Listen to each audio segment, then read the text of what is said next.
జయముదీరయేత్. హరి ఓం. ఈశ్వర స్వరూపమైన సభకి నమస్కారం. నిన్నటి రోజు నారసింహ వైభవాన్ని మనం అనుభవించి ఉన్నాం. అష్టమ స్కందాంతర్గతంగా వ్యాస భగవానుడు తదనంతరం గజేంద్ర మోక్ష సన్నివేశాన్ని వివరణం చేశారు. ఆ గజేంద్ర మోక్ష సన్నివేశం చాలా ఆశ్చర్యకరమైనటువంటి ఘట్టం. గజ అన్న అక్షరాల్ని కొంచెం అటు ఇటు మారిస్తే జగ. అసలు భాగవతమే ఒక విచిత్రమైనటువంటి గ్రంథం. ఎందుచేత అంటే దాని పేరు జయ. అలా ఎందుకన్నారంటే అందుకే తతో జయముదీరయేత్ అంటారు. 18 పురాణాలకి కలిపి జయ అని పేరు, భాగవతానికి జయ అని పేరు. జయ అని అనడంలో ఒక చిత్రం ఉంది. సంస్కృతంలో కొన్ని అక్షరాల్ని కలిపి అంకెలతో చెప్తూ ఉంటారు. అందులో కా నుంచి 9 అక్షరాలు, జా నుంచి 9 అక్షరాలు, అలా చెప్పేటప్పుడు ఈ జ అనబడేటటువంటి అక్షరం మొట్టమొదటి అక్షరం అవుతుంది. అలాగే యా అన్న అక్షరం యా నుంచి ప్రారంభమయ్యేటటువంటి 5 అక్షరాల్లో మొదటి అక్షరం అవుతుంది. అందుకని జయ అన్నప్పుడు 8 1 పడుతుంది. అంకెల కింద మారిస్తే అక్షరాన్ని అంకానాం వామతోగతి అని అలా మార్చినప్పుడు మళ్ళీ తిరగేయాలి దాన్ని అంకెని చదివేటప్పుడు. అందుకని 81ని తిరగేస్తే 18 అవుతుంది. అందుకని తతో జయముదీరయేత్. 18 పురాణముల యొక్క సమూహాన్ని జయమని పిలుస్తారు. భాగవతం ఒక్కదాన్ని జయమని పిలుస్తారు. అందుకే భాగవతం చెప్తే మాత్రం తప్పకుండా ఒక శ్లోకాన్ని చదివి చెప్పాలి. నారాయణం నమస్కృత్య నరం చైవ నరోత్తమం దేవీం సరస్వతీం వ్యాసం తతో జయముదీరయేత్ అని చెప్తాం. అయా వ్యాసుడికి, నరనారాయణులకు, ఆ తరువాత దేవికి, సరస్వతీదేవికి, వీరందరికీ నమస్కరించి నేను ఈ భాగవతమును ప్రారంభించుచున్నాను అని చెప్పి చెప్తాం. జయ అంటే సంసారమును జయించడానికి కావలసినటువంటి మార్గములు నిక్షిప్తమై ఇహమునందు ఇప్పుడే ఇక్కడే జ్ఞానమును, వైరాగ్యమును, భక్తిని ఇచ్చి ఈశ్వరుడు యొక్క రక్షణ ప్రసరింపచేయగలిగినటువంటి శక్తి కలిగిన మహాపురాణము కనుక భాగవతమునకు జయ అని పేరు. అందుచేత దీని యొక్క అష్టమ స్కందంలో వ్యాస భగవానుడు గజేంద్ర మోక్ష సన్నివేశాన్ని వివరణం చేశారు. మీకు చెప్పాను, గజ అంటే తిరగేస్తే జగ. జగ అంటే ఏమిటి అంటే జ అంటే జాయతే, గ అంటే గచ్చతే. జాయతే అంటే వెళ్ళిపోవడం, గచ్చతే అంటే రావడం. వచ్చి వెళ్ళిపోయేది ఏదుందో దాన్ని జగమంటారు. కాలములో జగత్తంతా కూడా వచ్చి వెళ్ళిపోయేదే. ఏది కూడా శాశ్వతంగా అలా ఉండిపోయేది ఉండదు. అలా ఏదైనా ఉండిపోయింది అనుకోండి, అది ఈశ్వరుడు అని పిలుస్తాం. మిగిలినవి ఏవైనా, చెట్టు కానివ్వండి, పుట్ట కానివ్వండి, పక్షి కానివ్వండి, మనిషి కానివ్వండి, సమస్త పిపీలికాది పర్యంతము కాలములో వస్తాయి. అందుకని ఒక డేట్ ఆఫ్ బర్త్ ఉంటుంది ప్రతిదానికి. ఆయన ఎంత మహాత్ముడు అవనివ్వండి, ఒక పుట్టుక తేదీ ఉంటుంది. ఆయన అంతటి మహాత్ముడు కదా అని వారు ఉండరు, వెళ్ళిపోతుంది శరీరం. అందుకని మళ్ళీ శరీరం వెళ్ళిపోయినటువంటి తేదీ ఉంటుంది. కాబట్టి కాలగతిలో ఏవైనా సరే వచ్చి వెళ్ళిపోవలసింది. అందుకని అలా వచ్చి వెళ్ళిపోయేటటువంటి దాన్ని జగ అని పిలుస్తారు. ఈ జగము యొక్క కథ గజముగా చెప్పాలి ఇప్పుడు. అది గజేంద్ర మోక్షంలో ఉన్న రహస్యం. ఏం గజముగా ఎందుకు చెప్పాలి? ఓ శునకముగా చెప్పకూడదా? ఓ కోతిగా చెప్పకూడదా? లేకపోతే ఒక చీమగా చెప్పకూడదా? ఏనుగుగా ఎందుకు చెప్పారు కథ? ఓ చందమామ కథో, బొమ్మరిల్లులో కథోలాగా ఏనుగు కథ పట్టుకొచ్చి చెప్పడం ఏమిటి అంటే, ఏనుగు ఒక్కదానికే ఒక బలహీనత ఉంది ప్రపంచంలో. ఏమిటి ఆ బలహీనత అంటే, భూమి నుంచి చాలా తక్కువ ఎత్తు మాత్రమే ఎగరగలిగినటువంటి ప్రాణి ఏనుగు ఒక్కటే. అసలు ఒకవేళ నిజంగా ఏనుగు ఎగరవలసి వచ్చింది అనుకోండి, ఏనుగు ఎగురుతుందండి అని ఎవరైనా అన్నారనుకోండి, మనందరం చాలా విస్మయంతో చూడడం మొదలు పెడతాం. పోనదేదో 4 కాళ్ళు ఎత్తి 1 అంగుళం ఎగిరి మళ్ళీ ఇలా అందనుకోండి, నవ్వుతాం. అంత ఒళ్ళు ఏనుగు ఎలా ఎగురుతోందో చూడండి, ఊగిపోతోంది అంటాం. ఏనుగు పైకి ఎగరలేకపోవడానికి ఏది అడ్డొస్తుంది? దాని ఒంటి బరువే దానికి అడ్డొస్తుంది. మనిషి ఊర్ధ్వగతి వైపుకి, ఈశ్వరుడి వైపుకి ఎందుకు నడవలేడు? తన సంసారమే తనకు బరువై ఉంటుంది. సంసారము బయట ఉండదు, ఇక్కడ ఉంటుంది. ఎంత మగ్నత పెంచుకుంటే అంత బరువు ఇక్కడే ఉంటుంది.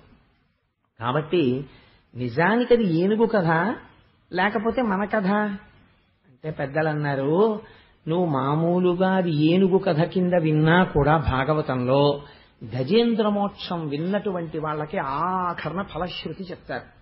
అది వింటే గజేంద్ర మోక్షం విశేషమైనటువంటి ఫలితం. భాగవతంలో ఎన్నో కథలున్నాయండి. వాటిలో ఎప్పుడైనా చాలా ఏదైనా ప్రమాదం వస్తే వృత్రాసుర వృత్తాంతాన్ని రాయమంటారు కాగితం మీద. అంత శక్తివంతం అదొకటి. 2, నిత్యపారాయణ చెయ్యవలసినటువంటి కథ అని నిర్ణయింపబడిన కథ గజేంద్రమోక్ష కథ. గజేంద్రమోక్షాన్ని ప్రతిరోజు చదవవలసిందే, ప్రతిరోజు పారాయణ చేయవలసిందే. అలాంటి గజేంద్రమోక్షం జీవితంలో ఒక్కసారి విన్నా చాలు, వాళ్ళకి అపారమైన ఫలితం కలుగుతుంది అని సాధారణంగా ఫలశ్రుతి ఎవరు చెప్తారంటే, ఎవరు గ్రంథాన్ని రచించారో వాళ్ళు చెప్తారు. వ్యాసుడు చెప్తాడు. వ్యాసుడంటే నారాయణుడే. వ్యాసుడు చెప్తే చాలా గొప్ప విషయం అది. కానీ గజేంద్ర మోక్షానికో గమ్మత్తుంది. గజేంద్ర మోక్ష సన్నివేశంలో ఫలశ్రుతి చెప్పిన వాళ్ళు ఎవరో తెలుసా అండి? సాక్షాత్తుగా శ్రీమన్నారాయణుడు చెప్పాడు. దీనికి ఫలశ్రుతి నేనే చెప్తున్నాను. ఈ గజేంద్ర మోక్షాన్ని ఎవరు వింటున్నారో వాళ్ళకి ఈ ఫలితాలు వస్తున్నాయి. కేవలము వింటే. అది పూజ కాదు, లేకపోతే ఏమైనా కర్మ కాదు. అందుకే భాగవతం బాగా వంట పట్టి ఉండి ఉంటాం మనం అన్నటువంటి ఊహతో, ఈశ్వరానుగ్రహంతో ఈసారి శివరాత్రికి చేసేటటువంటి కార్యక్రమాలు కొంచెం వైవిధ్యంతో చేసే ప్రయత్నం చేస్తున్నారు గోపాలకృష్ణస్వామి. అంటే అవన్నీ కోటేశ్వరరావు గారు చేస్తున్నారన్న పేరు పెట్టకండి. ఎందుకంటే నేను ఎప్పుడూ ఈ గుళ్ళోకి వచ్చి శివరాత్రి కార్యక్రమాలు నేనేం చేయలేదు. ప్రతి ఏటా ఈ గుళ్ళోనే చేస్తారు వాళ్ళు. కోటేశ్వరరావు గారు శివరాత్రికి అయ్యప్ప స్వామి గుళ్ళో కార్యక్రమాలు చేస్తున్నారంటే మళ్ళీ దాని ఫలితాలు వేరుగా ఉంటాయి. నేనేమీ చేయలేదు. మీ గుడివాళ్లు మహానుభావులు ధర్మకర్తలు ఇంత దేవాలయాన్ని నిర్మించి నిర్వాహకులు కోటేశ్వరారు ఇక్కడ ఏమైనా కార్యక్రమం చేసుకుందాం, భాగవతం జరుగుతోంది కదా అంటే వారు చేసే కార్యక్రమాల రూపకల్పనలో నేను సాయం చేశానంతే. నేను కూడా వచ్చి ఇక్కడ కార్యక్రమంలో పాల్గొని ధన్యుణ్ణి అవుదామని. అందుకని దానికి పొద్దున్న చక్కగా మనం ఆ ప్రాతస్మరామి స్తోత్ర పఠనంతో ప్రారంభం చేసి మానసిక దర్శనం చేసి తదనంతరం శివలింగానికి విభూతితో చేసే అభిషేకానికి చాలా గొప్ప ప్రాధాన్యత ఉంది. ఆ రోజున దంపతులుగా చక్కగా శివలింగం మీద అభిషేకం చేసేటప్పుడు పైన వస్త్రం ఉండకూడదు. అందుకని బనీన్ కూడా వేసుకోవడానికి వీల్లేదు. పురుషులు కూర్చుంటే అద్భుతమైనటువంటి ఏకవారాభిషేకం చేసి అందరితోటి విభూత్యాభిషేకం చేయిద్దాం అనుకుంటున్నాం. పార్థివలింగానికి విభూత్యాభిషేకం చేస్తే దాని గొప్ప ఏమిటో శివరాత్రి నాడు సాయంకాలం చెప్తాను ఇంద్రుగాని. అందుచేత జన్మానికి ఒక్క శివరాత్రి అని మనకి నానుడి. అంత అందంగా రోజు చేసి శివాష్టోత్తర శతనామ స్తోత్రాన్ని పారాయణం చేసి వీలైతే ఉపవాసము అని ఇంటి దగ్గర తినడం కాకుండా ఇక్కడే ప్రసాదం అందరం దేవాలయ ప్రాంగణంలో కూర్చుని తిని ఇంటికి వెళ్ళి మళ్ళీ సాయంకాలం స్నానం చేసి ఉండలేము అన్నవాళ్లు కొద్దిగా పదార్థం తీసుకుంటే దోషం ఏం లేదండి. ఉపవాసం అంటే శరీరము పడిపోకుండా ఈశ్వరార్చనకి నిలబడడానికి కావలసినంత తినుట. అసలు ఎండగట్టేశారనుకోండి, అశనము అంటే క్రిందటి జన్మ దరిద్రము చేత ఈ రోజు వాడు తినలేదంటారు. లేకపోతే రెండో కారణం ఏం చెప్తారంటే పెద్దలు, శరీరము నిలబడడానికి కావలసిన దానికన్నా ఆ రోజున రుచి కోసం ఎక్కువ తింటే వాడు తమోగుణ సంపర్కం పొందినవాడు, కనురెప్ప పడిపోతుంది. అందుకని పూజ కూర్చోలేడు. రెంటికి మధ్యలో సమతౌల్యం చేసి ఈశ్వర ప్రసాదం పెడతారు. అది ఒక దేవాలయ ప్రాంగణంలో కూర్చుని తినడం నిజమైన ఉపవాసం. ఉపవాసం చేసేటప్పుడు ఈశ్వరానుగ్రహం కోసం చెయ్యాలి. అందుకే ఆ రోజు రాత్రి శివరాత్రి అసుర సంధ్య వేళ ఎంత గొప్పదో నిజంగా. అందుకని అసుర సంధ్య వేళలో ప్రవచనం చేసి పరమశివుడి గురించి తల్లి పెద్దాడ సూర్యకుమారి గారో వేరొకరో ఎవరో ఒకరితో సమగాన ప్రియ అమ్మవారు. అందుకని పరమశివుడి మీద కొంతసేపు మంచి మంచి కీర్తనలు కచేరీ చేసి తదనంతరం శివుడి యొక్క లీలలు నృత్య ప్రదర్శన చూస్తే మనం శివుణ్ణి చూసిన అనుభూతి పొందుతాం. నృత్య ప్రదర్శన చూసి ఖచ్చితంగా 11 గంటల 45 నిమిషాలు అయ్యేటప్పటికి అర్ధరాత్రి 12 గంటలకి లింగోద్భవం అయింది. అలా ఎందుకు అవుతుంది, అర్ధరాత్రి ఎందుకు జరిగింది అన్నది మీకు శివరాత్రి నాడు సాయంకాలం చెప్తాను. ఆ 12 అయ్యేటప్పటికీ ఆపాతాళ నభస్థలంత భువన బ్రహ్మాండమా విస్ఫురత్ అంటూ ప్రార్థనా శ్లోకంతో తెర తీసి అర్చక స్వాములు అభిషేకం చేస్తారు. ఏకవారాభిషేకం ఒక్క ఆవృత్తి చేస్తారు. చేసి మనందరికీ ఆ తీర్థం ఇస్తారు. తీసుకుని చక్కగా ఇంటికి వెళదాం. నా ఉద్దేశ్యంలో ఈ కార్యక్రమానికి సాధ్యమైనంత వరకు ఎలా రూపకల్పన చేస్తున్నామంటే అందరూ సామాన్య సంసారులు కదా అని ఎవరూ కూడా ఒక రూపాయి వెచ్చించవలసిన అవసరం లేకుండా సంతోషంగా పాల్గొని పుణ్యాన్ని సంపాదించుకునేటట్టుగానే ఆ కార్యక్రమాన్ని రూపకల్పన చేయడానికి ప్రయత్నం చేస్తున్నారు దేవాలయం వారు. కోటేశ్వరరావు గారు అనకండి మళ్ళీ. అందుచేత అటువంటి కార్యక్రమాలు మనం అందంగా చేసుకుందాం. సరే, ఎందుకు చెప్పాను ఈ విషయం, నేను ఎందుకు ప్రస్తావన చేశాను అంటే, జగము అంటే జాయతే గచ్చతే ఇది జగత్. ఇలా వచ్చి వెళ్లిపోయేటటువంటి జగము భగవంతుణ్ణి తెలుసుకోకుండా సంసారమునందు మగ్నతతో వెళ్ళిపోతుంది. అందుకని ఏనుగుతో పోల్చి కథ చెప్తున్నారు. ఎంత అందంగా చెప్పడం ప్రారంభం చేశారో చూడండి. గురువులు ఏం చేస్తారంటే, శిష్యులకి ఏదైనా చాలా మహత్తరమైన విషయాన్ని అందించవలసి వచ్చిందనుకోండి, శిష్యుణ్ణి ఒక చిన్న పరీక్ష చేస్తారు. అది ఎంత గమ్మత్తుగా చేస్తారంటే, అది చాలా గొప్ప విషయం అయితే దాన్ని వివరించి చెప్పరు. ముందు ఓ 2 వాక్యాలు చెప్తారు. పరీక్షిత్తుతో శుకుడు ఏమన్నారంటే, ఒకానొక మన్వంతరంలో శ్రీహరి అన్న పేరుతో శ్రీ మహావిష్ణువు ఒక ఏనుగుని మొసలి పట్టుకుంటే ఆ ఏనుగు ప్రార్థన చేస్తే ఆయన వైకుంఠం నుంచి కదిలి వచ్చి రక్షించాడు. అంతే గజేంద్ర మోక్షం అని తర్వాతది చెప్పబోతున్నారు. పరీక్షిత్ అన్నారు, ఆగండి ఆగండి ఆగండి ఆగండి స్వామి, చాలా ఆశ్చర్యంగా ఉంది, ఏమిటా కథ, ఏమిటా అంత విచిత్రంగా చెప్పారు. ఏనుగా నీరాట వనాటములకు పోరాటము ఎట్లు కలిగే పురుషోత్తముచే ఆరాటమిట్లు మానెను ఘోరాటవిలోని భద్ర కుంజరమునకు. ప్రశ్నని బట్టి జవాబు ఉంటుందండి. పరిప్రశ్నేన సేవయా అని ప్రశ్న వెయ్యడం ఒక కళ. ఎప్పుడు పడితే అప్పుడు ప్రశ్నలు వేయకూడదు. ఒక ఆయన 2 గంటలు కంఠంగించుకుని తెల్లవారకట్ట లేచి ఆఫీస్కి వెళ్ళి అన్నీ చేసుకుని సాయంకాలం వచ్చి ఉపన్యాసం చెప్పి వేదికి దిగిపోయిన తర్వాత బాకీ అడిగినట్టు ప్రశ్నలు వేయకూడదు. అలిసిపోయి వాడు చచ్చి ఉన్నప్పుడు అప్పుడే ప్రశ్నలు వేయడం, దానికో పద్ధతి ఉంటుంది. ఆయన కాస్త ప్రశాంతంగా ఉన్నప్పుడు ఎప్పుడైనా వెయ్యాలి ప్రశ్న. అందుచేత నీరాటవనాటములకు పోరాటము ఎట్లు కలిగే. ఎక్కడో నీళ్లలో ఉండేది మొసలి, భూమి మీద తిరిగేది ఏనుగు. ఏనుగు ఎప్పుడు నీళ్లలోకి వెళ్లి అక్కడ నీళ్లలో ఉండవలసిన అవసరం ఏనుగుకుండదు. అది ఉభయచరం కాదు, అది తాబేలు కాదు, కప్ప కాదు, భూమి మీద నీటిలో కూడా ఉంటుంది అనడానికి. అది ఎక్కువ భూమి మీదే తిరుగుతుంది. ఏనుగు బలమంతా దేని మీద అంటే భూమి మీదే. నీటిలో ఏనుగు బలహీనత ఎందుకో తెలుసా అండి, దాని శరీరమే దానికి బలహీనత. కాలు జారిందనుకోండి, ఏనుగు మళ్ళీ కాలుని ఉంచుకోవడం చాలా కష్టం అవుతుంది బరువు మీద. అట్లాంటిది అసలు నీళ్లలో కిందకెళ్ళింది. మొసలి భూమి మీదకి వచ్చిందనుకోండి, 10 యోజనాలు విసిరేస్తుంది ఏనుగు మొసల్ని తొండం పెట్టి. అంత బలం ఏనుగుది, స్వస్థానం భూమి. అటువంటి భూమి మీద ఉండవలసిన ఏనుగు నీటిలో కిందకెళ్ళింది. అసలు ఒకవేళ వెళ్ళింది, వెడితే మొసలి పట్టుకుంది. సహజం అది. అరణ్యంలో ఒక ప్రాణి ఇంకొక ప్రాణిని తినేస్తుంది. అరణ్యంలో ఈ క్షణంలో భరతఖండంలో ఎన్ని అరణ్యాల్లో ఎన్ని బలహీనమైన మృగాల్ని ఎన్ని బలవత్తరమైన మృగాలు తినేస్తున్నాయో. అది మృగన్యాయం తింటే ఎలాగా? దానికి మనుష్యులు చెయ్యట్లేదా ప్రార్థన? అలాంటిది మొసలి పట్టుకుంటే ఓ ఏనుగు పురుషోత్తముడు గురించి ప్రార్థన చేసిందా? ఆ మాట చూడండి. పరీక్షిత్ అడగడం, పురుషోత్తముచే ఆరాటమిట్లు మానెను.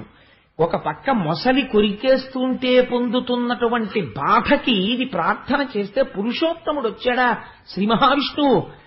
ఆరాటమిట్లు మానెను ఘోరాటవిలోని భద్రకుంజరమునకు. ఎక్కడో ఘోరమైనటువంటి అరణ్యంలో ఉన్నటువంటి బ్రహ్మాండమైన ఏనుక్కి ఎలా తీరిందయ్యా ఆరాటం? ఇది ఎలా జరిగింది? అలా మీరు 2 వాక్యాల్లో చెప్తే నా మనసు తృప్తి పడదు. బీడువారిపోయినటువంటి భూమి మీద వర్షం ఒక 5 నిమిషాలు పడి వెళ్ళిపోతే బాగుంటుందా? 2 గంటలు కురియాలి. అలా నేను సేద తీరేటట్టుగా, నా మనస్సు పులకించిపోయేటట్టుగా నాకు అసలు ఆ గజేంద్ర మోక్షం చెప్పండి అన్నారు. అంటే అప్పుడు శుకబ్రహ్మ నవ్వి, చాలా గొప్ప ప్రశ్న వేశావోయ్ పరీక్షిత్, నీకు చాలా ఆర్తి ఉన్నది, చెప్తాను మీనన్నారు. ఒకానొకప్పుడు క్షీరసాగరము ఉన్నది. ఆ క్షీరసాగరం అంటే పాలసముద్రం. పాలసముద్రంలో త్రికూటాచలం అనేటటువంటి పేరు కలిగినటువంటి ఒక పెద్ద పర్వతం. ఆ పర్వతానికి 3 శిఖరములు. ఒక శిఖరము బంగారముతో చేయబడింది, ఒక శిఖరము వెండితో చేయబడింది, ఒక శిఖరము ఇనుముతో చేయబడింది.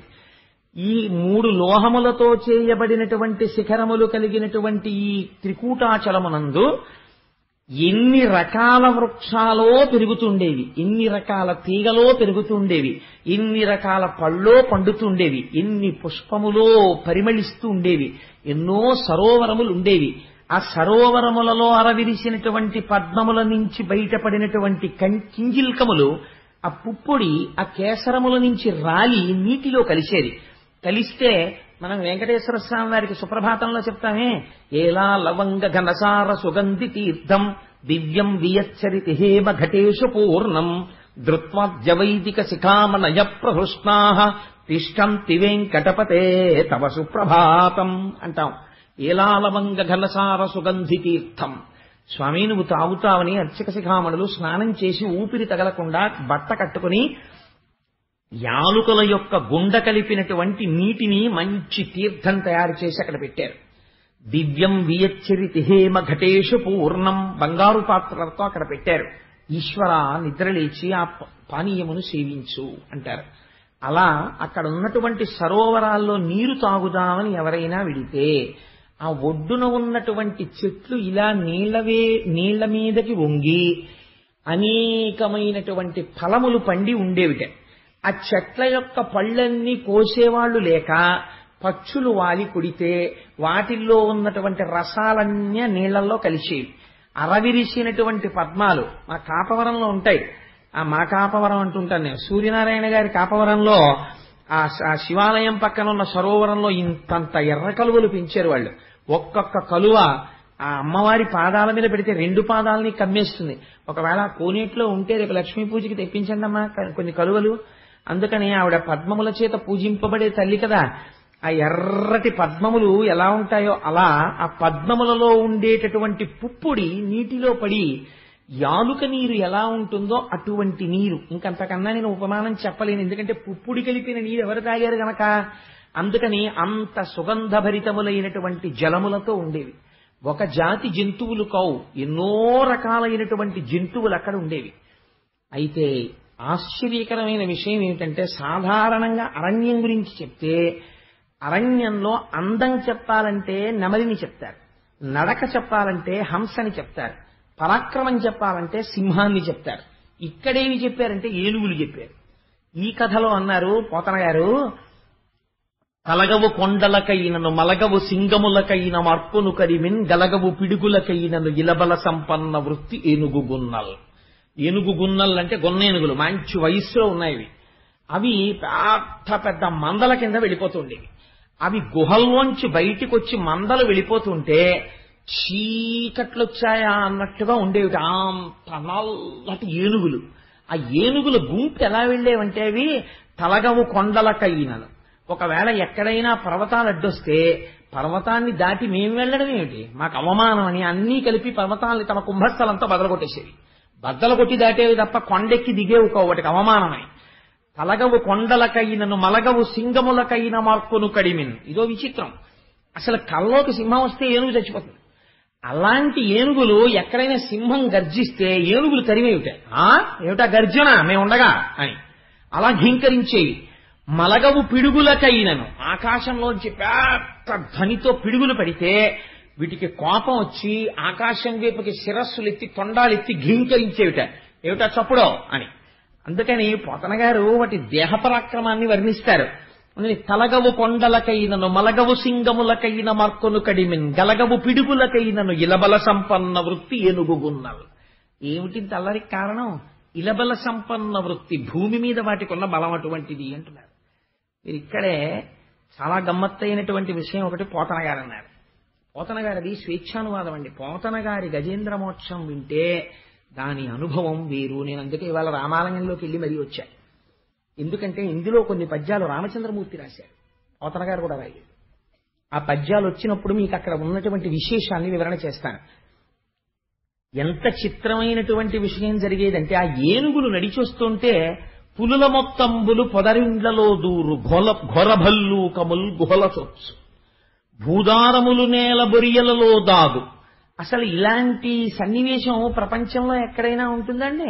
హరిదంతములకేగు హరిణ చెయ్యం మహిష సంఘంబులు మడుగులలో సొచ్చు గండశైలంబుల కపుల ప్రాకు. ఆ తర్వాత నీలకంఠంబులు నింగికెగయు వాల్మీకములు సొచ్చు వనభుజంగంబులు వెరచి చామరీ మృగంబులు వీచువాల చామరముల విహరణ శ్రమమువాయ భయత పరిహేల విహరించు భద్రకరుల గాలి సోకిన మాత్రాన జాలినుంది. పోతన గారికే చెల్లి పద్యం రాయడం. ఆయన అన్నారు, పులుల మొత్తంబులు పొదరిండ్లలో దూరు. ఒక పులి మిగలదుట అరణ్యంలో, ఆ ఏనుగులు బయటికి వస్తే అవి అలా ఘీంకరిస్తూ పెడతాయి. పులుల మొత్తం పొదరిళ్లలోకి పారిపోతాయిట. ఘోర భల్లూకముల్ గుహల సొచ్చు. ఘోరమైన భల్లూకాలన్నీ గుహల్లోకి పారిపోతాయిట. భూదారములు నేల బొరియలలో దాగు. అడవి పందులు భూమిలో గోతులు తీసుకుని వెంటనే గోతిలోకి దూరిపోతాయిట. హరిదంతములకే గుహరిన చెయ్యము. దిక్కులు ఎక్కడ వరకు ఉన్నాయో అంత చివరి వరకు పరిగెత్తుకుంటూ పారిపోతాయిట జింకలు లేళ్లును. హరిదంతములకే హరిణ చెయ్యము. మహిష సంగంబులు మడుగులలో సొచ్చు. నిజంగా మరి పోతన గారు ఎలా అనుభవించాడో మహానుభావుడు పల్లెటూళ్ళలో ఉన్నాడు కాబట్టి, దున్నపోతు నీటిలో స్నానం చేస్తే పట్టాన పైకి రాదు గేదికని, ఆవసలు వెళ్ళనే వెళ్ళదనుకోండి, అందులో పడుకుని ఏదో సబ్మెరైన్ పైకి తేలినట్టు మొహం కూడా పెట్టేసి వీపోటే కనపడుతుంటుంది, అలా మునిగుంటుంది అది. అందుకని దానికి భయం వేస్తే మహిష సంగంబులు మడుగులలో సొచ్చు. ఏనుగు నీళ్లలోకి వెళ్ళరు, అందుకని దున్నపోతు నీళ్లలో దూరిపోయింది. గండశైలంబుల కపుల ప్రాకు. కోతులు అవి పెద్ద పెద్ద రాళ్లు ఎక్కడుంటే రాళ్ల మీదకి ఎక్కేసి అక్కడ కూర్చుని చూస్తున్నవి వస్తున్న ఏనుగుల్ని. గండశైలంబుల కపుల ప్రాకు. వాల్మీకముల సొచ్చు వన భుజంగంబులు. పెద్ద పెద్ద పావులు భయపడిపోయి గబగబగబగబా ఎక్కడ కనపడితే అక్కడ పుట్టల్లోకి పారిపోయేవి. నీలకంఠంబులు నింగికెగయు. నెమలి సాధారణంగా ఎక్కువ పైకి ఎగరదు. దానికి ఎందుచేత అంటే వెనకాల ఉండేటటువంటి ఆ పుచ్చము చాలా పెద్దది ఉంటుంది, అందుకని ఏదో మహా ఎగిరితే ఓ చెట్టు మీద వరకు ఎగురుతుంది. నెమలి ఆకాశం మీదకి ఎగిరిపోయింది. అంటే భయంతో ఉన్నవాడు 80 ఏళ్ల ముసలాయనే గేది పొడిచింది అనుకోండి దూకేస్తాడు. ఎక్కడి నుంచి వచ్చింది బలం అంటే భయంలోంచి వచ్చింది. అందుకని నీలకంఠంబులు నింగికెగయు. నెమళ్ళు ఆకాశంలోకి ఎగిరిపోయాడు. నీలకంఠంబులు నింగికెగయు. అసలు ఆశ్చర్యకరమైనటువంటిది ఏమిటో తెలుసా అండి ఆ పద్యంలో? వెరచి చామరీ మృగంబులు వీచువాల చామరముల విహరణశ్రమము వాయ భయద పరిహేల విహరించు భద్రకరుల గాలి సోకిన మాత్రాన జాలినుంది. మనం ఈశ్వరుడికి చామరం వీజయామి అని ఒక సేవ చేస్తాం. చామరం ఎందుకు వేస్తారు చెప్పండి? ఛత్రం ధారయామి, గొడుగు పడతారు. ఓ విసిరికర్ర పెట్టి విసరచ్చు కదా స్వామివారికి, అలా విసర్రు. అసలు మీకు ఒక విచిత్రమైన విషయం చెప్పనండి. విసినికర్ర పెట్టి ఈశ్వరుడికి విసిరితే ఎలా విసురుతారో తెలుసా? పట్టుగుడ్డతో చేసినటువంటి విసినికర్ర చేసి సాంబ్రాణి పొగ మీద దాన్ని గమ్మత్తుగా అటు ఇటు పట్టి విసురుతారు. ఆ అందం చూడాలి సేవ చేసినప్పుడు. ఆ పొగ పట్టుగుడ్డ విసినికర్రకి పట్టుకుని ఇది విసురుతున్నప్పుడు ఆ సాంబ్రాణి ఆయన మీదకి ఎడుతుంది. అంత జాగ్రత్తగా వేస్తారు సాంబ్రాణి. ధూపం వేసినప్పుడు అంత అందంగా వేయాలి. ఒక్కసారి అలా ముక్కు దగ్గర చూపించి ఇలా తీసేయాలి. ఓహో గిరగిర గిరగిర తిప్పుతూ ఉంటారు దాన్ని. అందుకే అర్చన అన్నది ఒక కళ, ఈశ్వరుడిని అర్చించడం. చంద్రశేఖర పరమాచార్య స్వామి వారు పూజ చేస్తుంటే పసిపిల్లలు అలా ఉండిపోయేవారట. పరమాచార్య స్వామి అసుర సంధ్య వేళలో ఒకసారి పీఠార్చన చేస్తున్నారు. జనం కనుచూపు మేర కూర్చుని ఉన్నారు. ఇక్కడ ఆయన పీఠార్చన చేస్తుంటే ఎక్కడో అదేదో పెద్ద హోటల్ ఉంది, అక్కడ ఆ హోటల్ వరకు ఉన్నంత జనంలో ఒక తల్లి పక్కన కూర్చున్నటువంటి ఒక పిల్ల, అమ్మా అమ్మా శారదాదేవికి కట్టిన పట్టు చీర ఎంత బాగుందోనే, అమ్మా నాకు ఆ పట్టు చీర ఇప్పించవే, నాకు ఆ పట్టు చీర ఇప్పించవే అంటోంది. నోరు ముయ్యి అంటూ పూజ అయ్యే వరకు కూర్చోబెట్టుకుంది ఆవిడ. పూజ అయిపోయింది, వరుసగా వచ్చి తీర్థం తీసుకుని వెళ్ళిపోతున్నారు. ఇంత నోరు నొక్కి ఈ పిల్లని తీసుకుని వస్తోంది. తీరా దగ్గరికి వెళ్ళాక చీర కావాలంటుందేమో అని. చంద్రశేఖర పరమాచార్య స్వామి వారు ఆయన పూజ, ఆయన నిష్ఠ, ఆయన సన్యాసం అంటే ఎటువంటివో తెలుసా అండి? ఆ పిల్ల అక్కడ దాకా రాగానే ఆ పిల్ల నోరు విప్పలేదు, తల్లి నోరు విప్పలేదు. తీర్థం ఇస్తున్న పరమాచార్యుల వారు పాత్ర అక్కడ పెట్టేసి శారదాదేవి పాదాలకు నమస్కరించి ఆవిడికి కట్టిన పట్టుచీర విప్పి చుట్టి కళ్ళకద్దుకుని ఆ పిల్ల చేతుల్లో పడేశారు. అది చంద్రశేఖర పరమాచార్య స్వామి. ఆయన త్రికాలవేది, అన్నీ తెలుసు మహానుభావుడికి. ఈశ్వరుణ్ణి అందుకే నడిచే దేవుడిని పేరు పొందారు మహాపురుషుడు. సరే, అందుచేత చామరం వేస్తాం మనం ఈశ్వరుడికి. చామరం ఎందుకు వేస్తాం చెప్పండి? చాలా మంది తెలివితే చామరం ఇటు పట్టుకుంటారు. అలా పట్టుకోకూడదు చామరాన్ని ఎప్పుడు కూడా.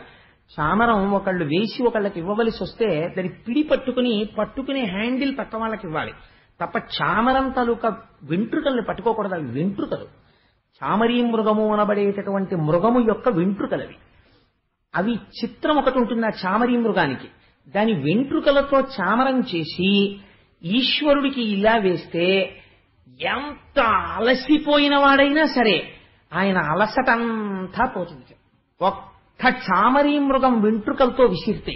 అందుకే ఈశ్వరుడికి సేవలన్నిటిలో గొప్ప సేవ ఏదో తెలుసా అండి? చామరం వీజయామి. ఆ చామరం వెయ్యడమే గొప్పది. అంత అందంగా వెయ్యాలి ఆ చామరం వేసినప్పుడు. అందుకే అది ఇలా తగిలితే చాలు గాలి, కొన్ని కోట్ల జన్మల పుణ్యం. ప్రతి ఇంట్లో చామరం ఉండాలి అసలు. సరే, అందుచేత ఇక్కడ ఏనుగులకి చామరం ఎలా వేశారో తెలుసా అండి? అవి భయద పరిహేళ విహరించు భద్రకరుల గాలి సోకిన మాత్రాన జాలి నుండి. చామరీ మృగం వెంట్రుకల గాలి సోకితే ఈశ్వరుడి కలతట తీరుతుంది. ఈ ఏనుగుల యొక్క విహారం చూసి వీటి భయంకరమైనటువంటి ఆ విహారము యొక్క గాలి సోకగానే ఏనుగులన్నీ నిలబడితే చామరీ మృగాలన్నీ వచ్చి వాటి చుట్టూ నిలబడేవిటాయి. నిలబడి వాటి తోకలెత్తి, వాటి తోకలకుంటాయి వెంట్రుకలు, ఆ తోకలతో వాటికి విసిరేవిటాయి. వెరచి చామరీ మృగంబులు వీచువాల చామరముల తమ తోకలనే చామరాలతో విసిరేవిటాయి. ఎంత గొప్ప సేవలు అందుకున్నాయో చూడండి ఆ ఏనుగులు. మరి అటువంటి ఏనుగులకి అధినాయకుడు ఒక ఆయన ఉండేవాడు. మరి ఆయన ఎంత గర్వంగా ఉంటాడండి ఇంకా ప్రపంచంలో.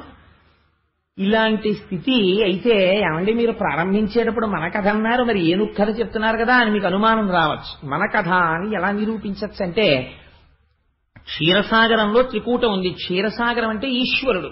ఈశ్వరుడు ఎక్కడున్నాడు? ఇక్కడే. నీవారసూకవత్తన్వి పీతాభాస్వత్యనూపమ. రోజు చెప్తున్నాం కదా, ఇక్కడే ఉన్నాడు ఈశ్వరుడు హృదయ గుహలో. ఇక్కడ ఉన్నటువంటి ఈశ్వరుణ్ణి ఆధారం చేసుకుని ఈ శరీరం అంతా ఉంది. ఇదే త్రికూటాచరం. దీనికి 3 శృంగములు ఉన్నాయి, 3 కొమ్ములు. అవే బంగారు శిఖరము, వెండి శిఖరము, ఇనప శిఖరము. ఇవే సత్వగుణము, రజోగుణము, తమోగుణము. సత్వగుణం ఉన్నప్పుడు కాస్త భక్తిగా ఉంటాడు, ప్రశాంతంగా ఉంటాడు. రజోగుణం ఉన్నప్పుడు కోరికలతో ఉంటాడు. తమోగుణం ఉన్నప్పుడు నిద్రపోతూ ఉంటాడు. కాబట్టి ఈ 3 గుణాలు, లేదా జాగృత, స్వప్న, సుషుప్తి 3 అవస్థలు. ఈ 3 అవస్థలతోటి తిరుగుతూ ఉంటాడు. ఎప్పుడు ఈ 3 శిఖరాల మీద తిరుగుతూ ఉంటాడు. ఇక్కడే ఎన్నో ఉద్యానవనాలు, సరోవరాలు, పద్మకింకిల్కాలు, పళ్ళు, చిలకలు కొట్టడాలు, భోగాలన్నీ ఇక్కడే ఉన్నాయి. మామిడికాయలు వచ్చేటప్పటికి ఆవకాయ ఎట్టుకుందామా, మాగాయ ఎట్టుకుందామా, తొక్కుడు పచ్చడి ఎట్టుకుందామా, నూపిండి ఆవకాయ ఎట్టుకుందామా, కాయ ఆవకాయ పెట్టుకుందామా. ఒక్క నాలుక రుచి కోసం ఒక మామిడికాయని ఎన్ని రకాలుగా మారుస్తారో చూడండి. ఎక్కడి నుంచి వచ్చాయి అవన్నీ? బయట లేవు, ఇక్కడున్నాయి ఆ కోరికలన్నీ. అందుకని భోగస్థానములన్నీ ఇక్కడున్నాయి. ఇవి తృప్తి పడితేనే తృప్తి. అందుచేతనే ఇక్కడ ఈ త్రికూటాచలంలోనే అన్నీ ఉన్నాయి. ఇది తిరుగుతున్నవాడు ఎవరు? జీవుడు తిరుగుతున్నాడు. ఈశ్వరుని యొక్క భక్తితో లేకుండా కేవలము నా అంతటి వాణ్ణి నేనన్న స్థితితో తిరుగుతున్నాడు. ఇదే ఏనుగులు తిరగడం. ఇలా తిరుగుతున్నటువంటి ఏనుగులకి దాహం వేసింది. అంటే ఇవి సంసారంలో ప్రవేశించాయి. ప్రతి మనిషికి ఒక వయస్సు వచ్చిన తరువాత ఈశ్వరానుగ్రహంగా కొన్ని లక్షణములు ఏర్పడతాయి. అవి ధర్మబద్ధం చేసుకుని ఆ కోరిక తీర్చుకోవడానికి సంసార ప్రవేశం చేస్తాడు గృహస్థాశ్రమంలోకి. అందుకని అది నీటి మడుగులో నీరు దాహం తీర్చుకోవడానికి వెళ్ళింది. గృహస్థాశ్రమంలోకి వెళ్ళిన వాడు ఎందుకు వెళ్ళాలి గృహస్థాశ్రమంలోకి అంటే ధర్మపత్నిని పొందుతున్నాడు. ఇద్దరూ కలిసి ధార్మిక కార్యక్రమాలు చేసి ఈయన్ని ఆవిడ తరింప చేసుకోవాలి. కర్దమ ప్రజాపతి, దేవహూతిలాగా. కానీ ఈయన ఏం చేస్తాడో మీరు ఎదరు చూద్దరు గాని. అందుకని ఇప్పుడు ఏనుగులన్నీ ఏం చేశాయి? బయలుదేరి వెళ్ళిపోతున్నాయి. పోతన గారు అన్నారు, ఈయనొక్కడు దారి తప్పాడు కొన్ని ఏనుగులతో అన్నారు. ఎందుకు దారి తప్పాడు? మరి రోజూ తిరుగుతున్న అరణ్యమే కదా అన్నారు. ఎందుకు దారి తప్పాడో మేము చెప్తాను చూడండి అన్నారు వ్యాసుల వారు. ఆ ఏనుగు రాజు. దానికి భార్యలు ఎంతమందో తెలుసా అండి? కొంచెం జాగ్రత్తగా వినండి మీరు ఆ సంఖ్య.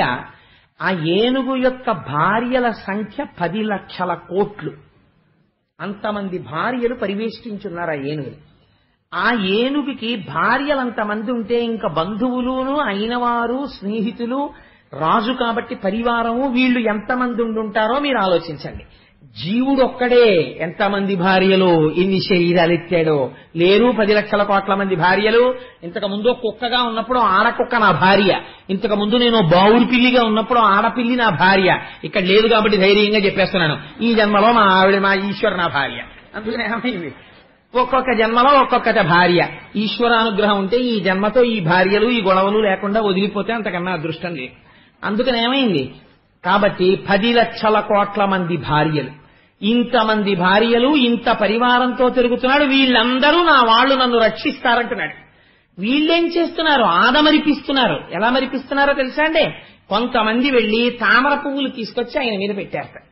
పెడితే ఇప్పుడు ఆయనకి ముందు నీళ్లు పోశారు. ఎక్కడి నుంచో కాసిన అక్కడ దొరికినటువంటి నీళ్లు అట్టుకొచ్చి పోశారు. పోస్తే కానీ తాగడానికి కావలసినన్ని నీళ్లు కావవి. ఆ నీళ్లు పోస్తే ఆయన నీటితో కూడినటువంటి సెలయేళ్లు ప్రవహిస్తున్న పర్వతంలా ఉన్నాడు. కొంతమంది అక్కడ ఇక్కడ పూసిన పువ్వులు తెచ్చి ఆయన మీద పెట్టారు. పువ్వులతో శోభిస్తున్న కొండలా ఉన్నాడు. పువ్వులతో చేయడం ఏమిటని ఇంకొంచెం ముందుకెళ్లాలనుకున్న వాళ్ళు పద్మగంధములు పుప్పుడిని తీసుకొచ్చి ఆయన మీద జల్లారు. ఇప్పుడు ధాతువులతో శోభిల్లుతున్న కొండలా ఉన్నాడు. ముచ్చుపు చిప్పలేరు ఆయన మీద జల్లారు కొంతమంది. ఇప్పుడు ఆయన్ని చూస్తే మంచి మరకట మాణిక్యాలతో శోభిస్తున్న పర్వతంలా ఉన్నాడు. కొంతమంది పెద్ద పెద్ద లతలు తూండ్లు తీసుకొచ్చి ఆయన మీద వేశారు. నాగభూషణుడైనటువంటి పరమశివుడిలా ఉన్నాడు. ఇంతమంది ఇన్ని కానుకలిచ్చి నీకన్నా మాకెవరున్నారంటుంటే పొంగిపోతున్నాడు. ఇదే దారి తప్పాడు. అంటే ఎందుకు వచ్చాడో సంసారంలోకి మర్చిపోయాడు. ఇప్పుడు ఏమైంది? తిరిగాడు. నీటి కోసం వెతికాడు.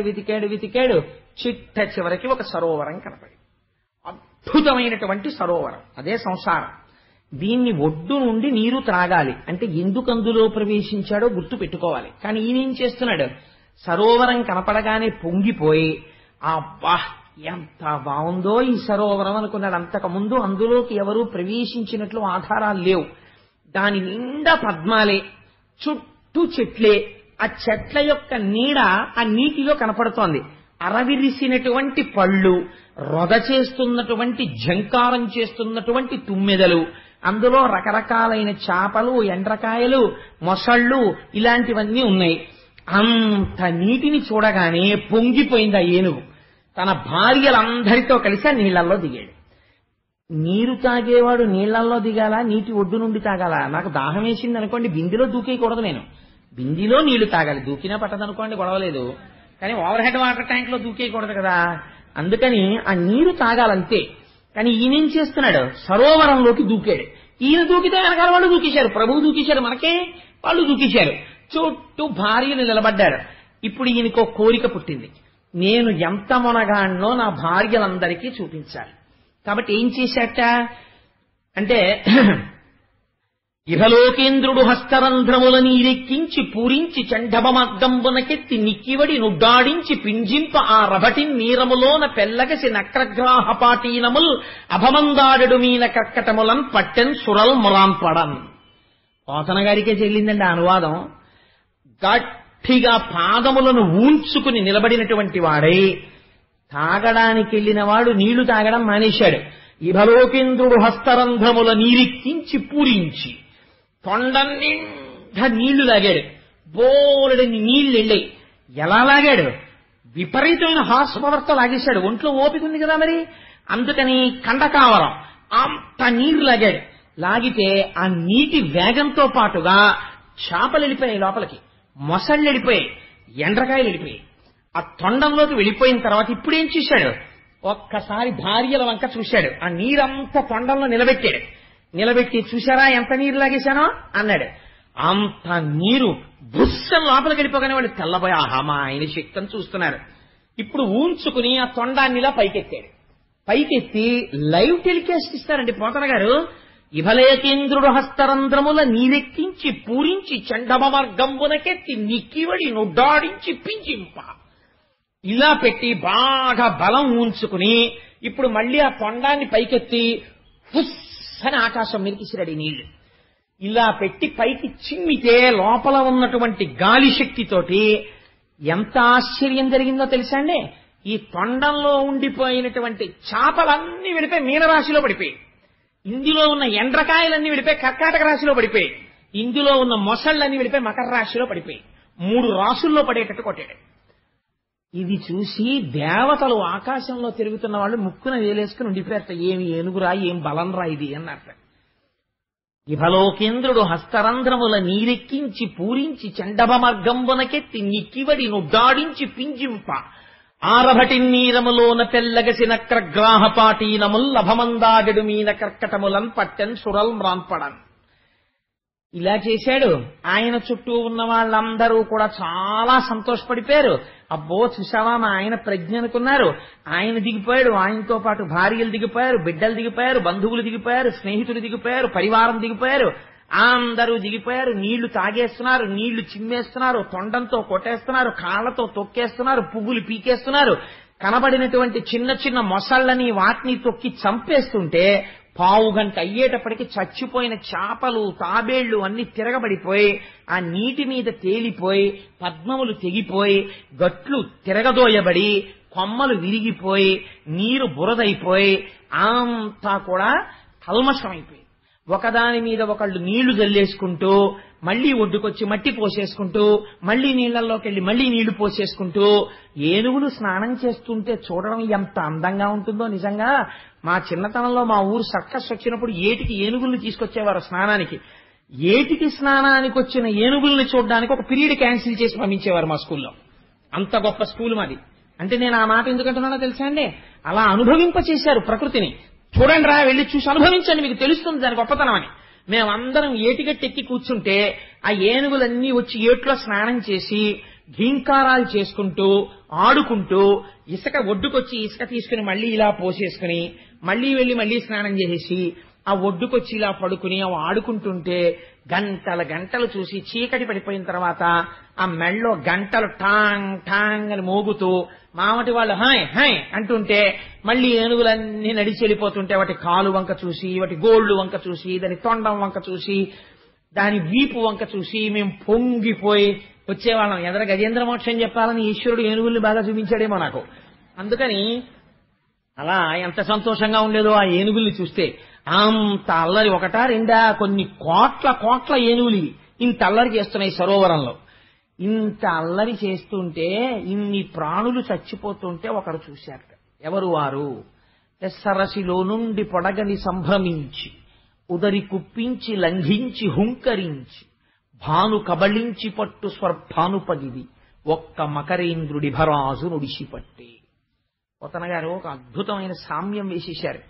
గ్రహణంలో సూర్యుణ్ణి పట్టినట్టు, అంటే గ్రహణం వదిలిపెడుతుంది, అలా ఆ నీటిలో ఉన్నటువంటి ఒక పెద్ద మొసలి చూసింది. ఈ ఏనుగు చాలా అల్లరి చేస్తోంది. ఇంత అల్లరికి ప్రధాన కారణము ఈ నాయక ఏనుగే, దీన్ని పట్టుకోవాలనుకుంది. అనుకుని గుబ్బ గుబ్బ గుబ్బలాడించింది. ఒక్కసారి తల పైకెత్తింది, చూసింది, అక్కడుంది ఏనుగు. ఆ ఏనుగు కాలు పట్టుకోవాలి. మొసలి రావడం అండి చాలా గమ్మత్తుగా ఉంటుంది. అన్ని ప్రాణుల్లో రాదు మొసలు వచ్చేటప్పుడు. 5 రూపాయల గోళీకాయలని మా చిన్నతనంలో ఉండేవి, ఇంతంత గోళీకాయలు. అలా కళ్ళొక్కటే ఇలా రెప్పలు తీసి నీటి మీద పెడుతుంది. పెట్టి మిగిలిన శరీరం అంతా నీటిలో పెట్టి మొప్పలో ఏవో ఇలా ఆడించదు, నిశ్శబ్దంగా నీటి మీద ఇలా వచ్చేస్తుంది తేలుతూ. వచ్చి అంత దూరంలో ప్రాణి ఉందనగా తను నీటిలో మునిగిపోతుంది. మునిగిపోయి నీటి అడుగు నుంచి వస్తుంది.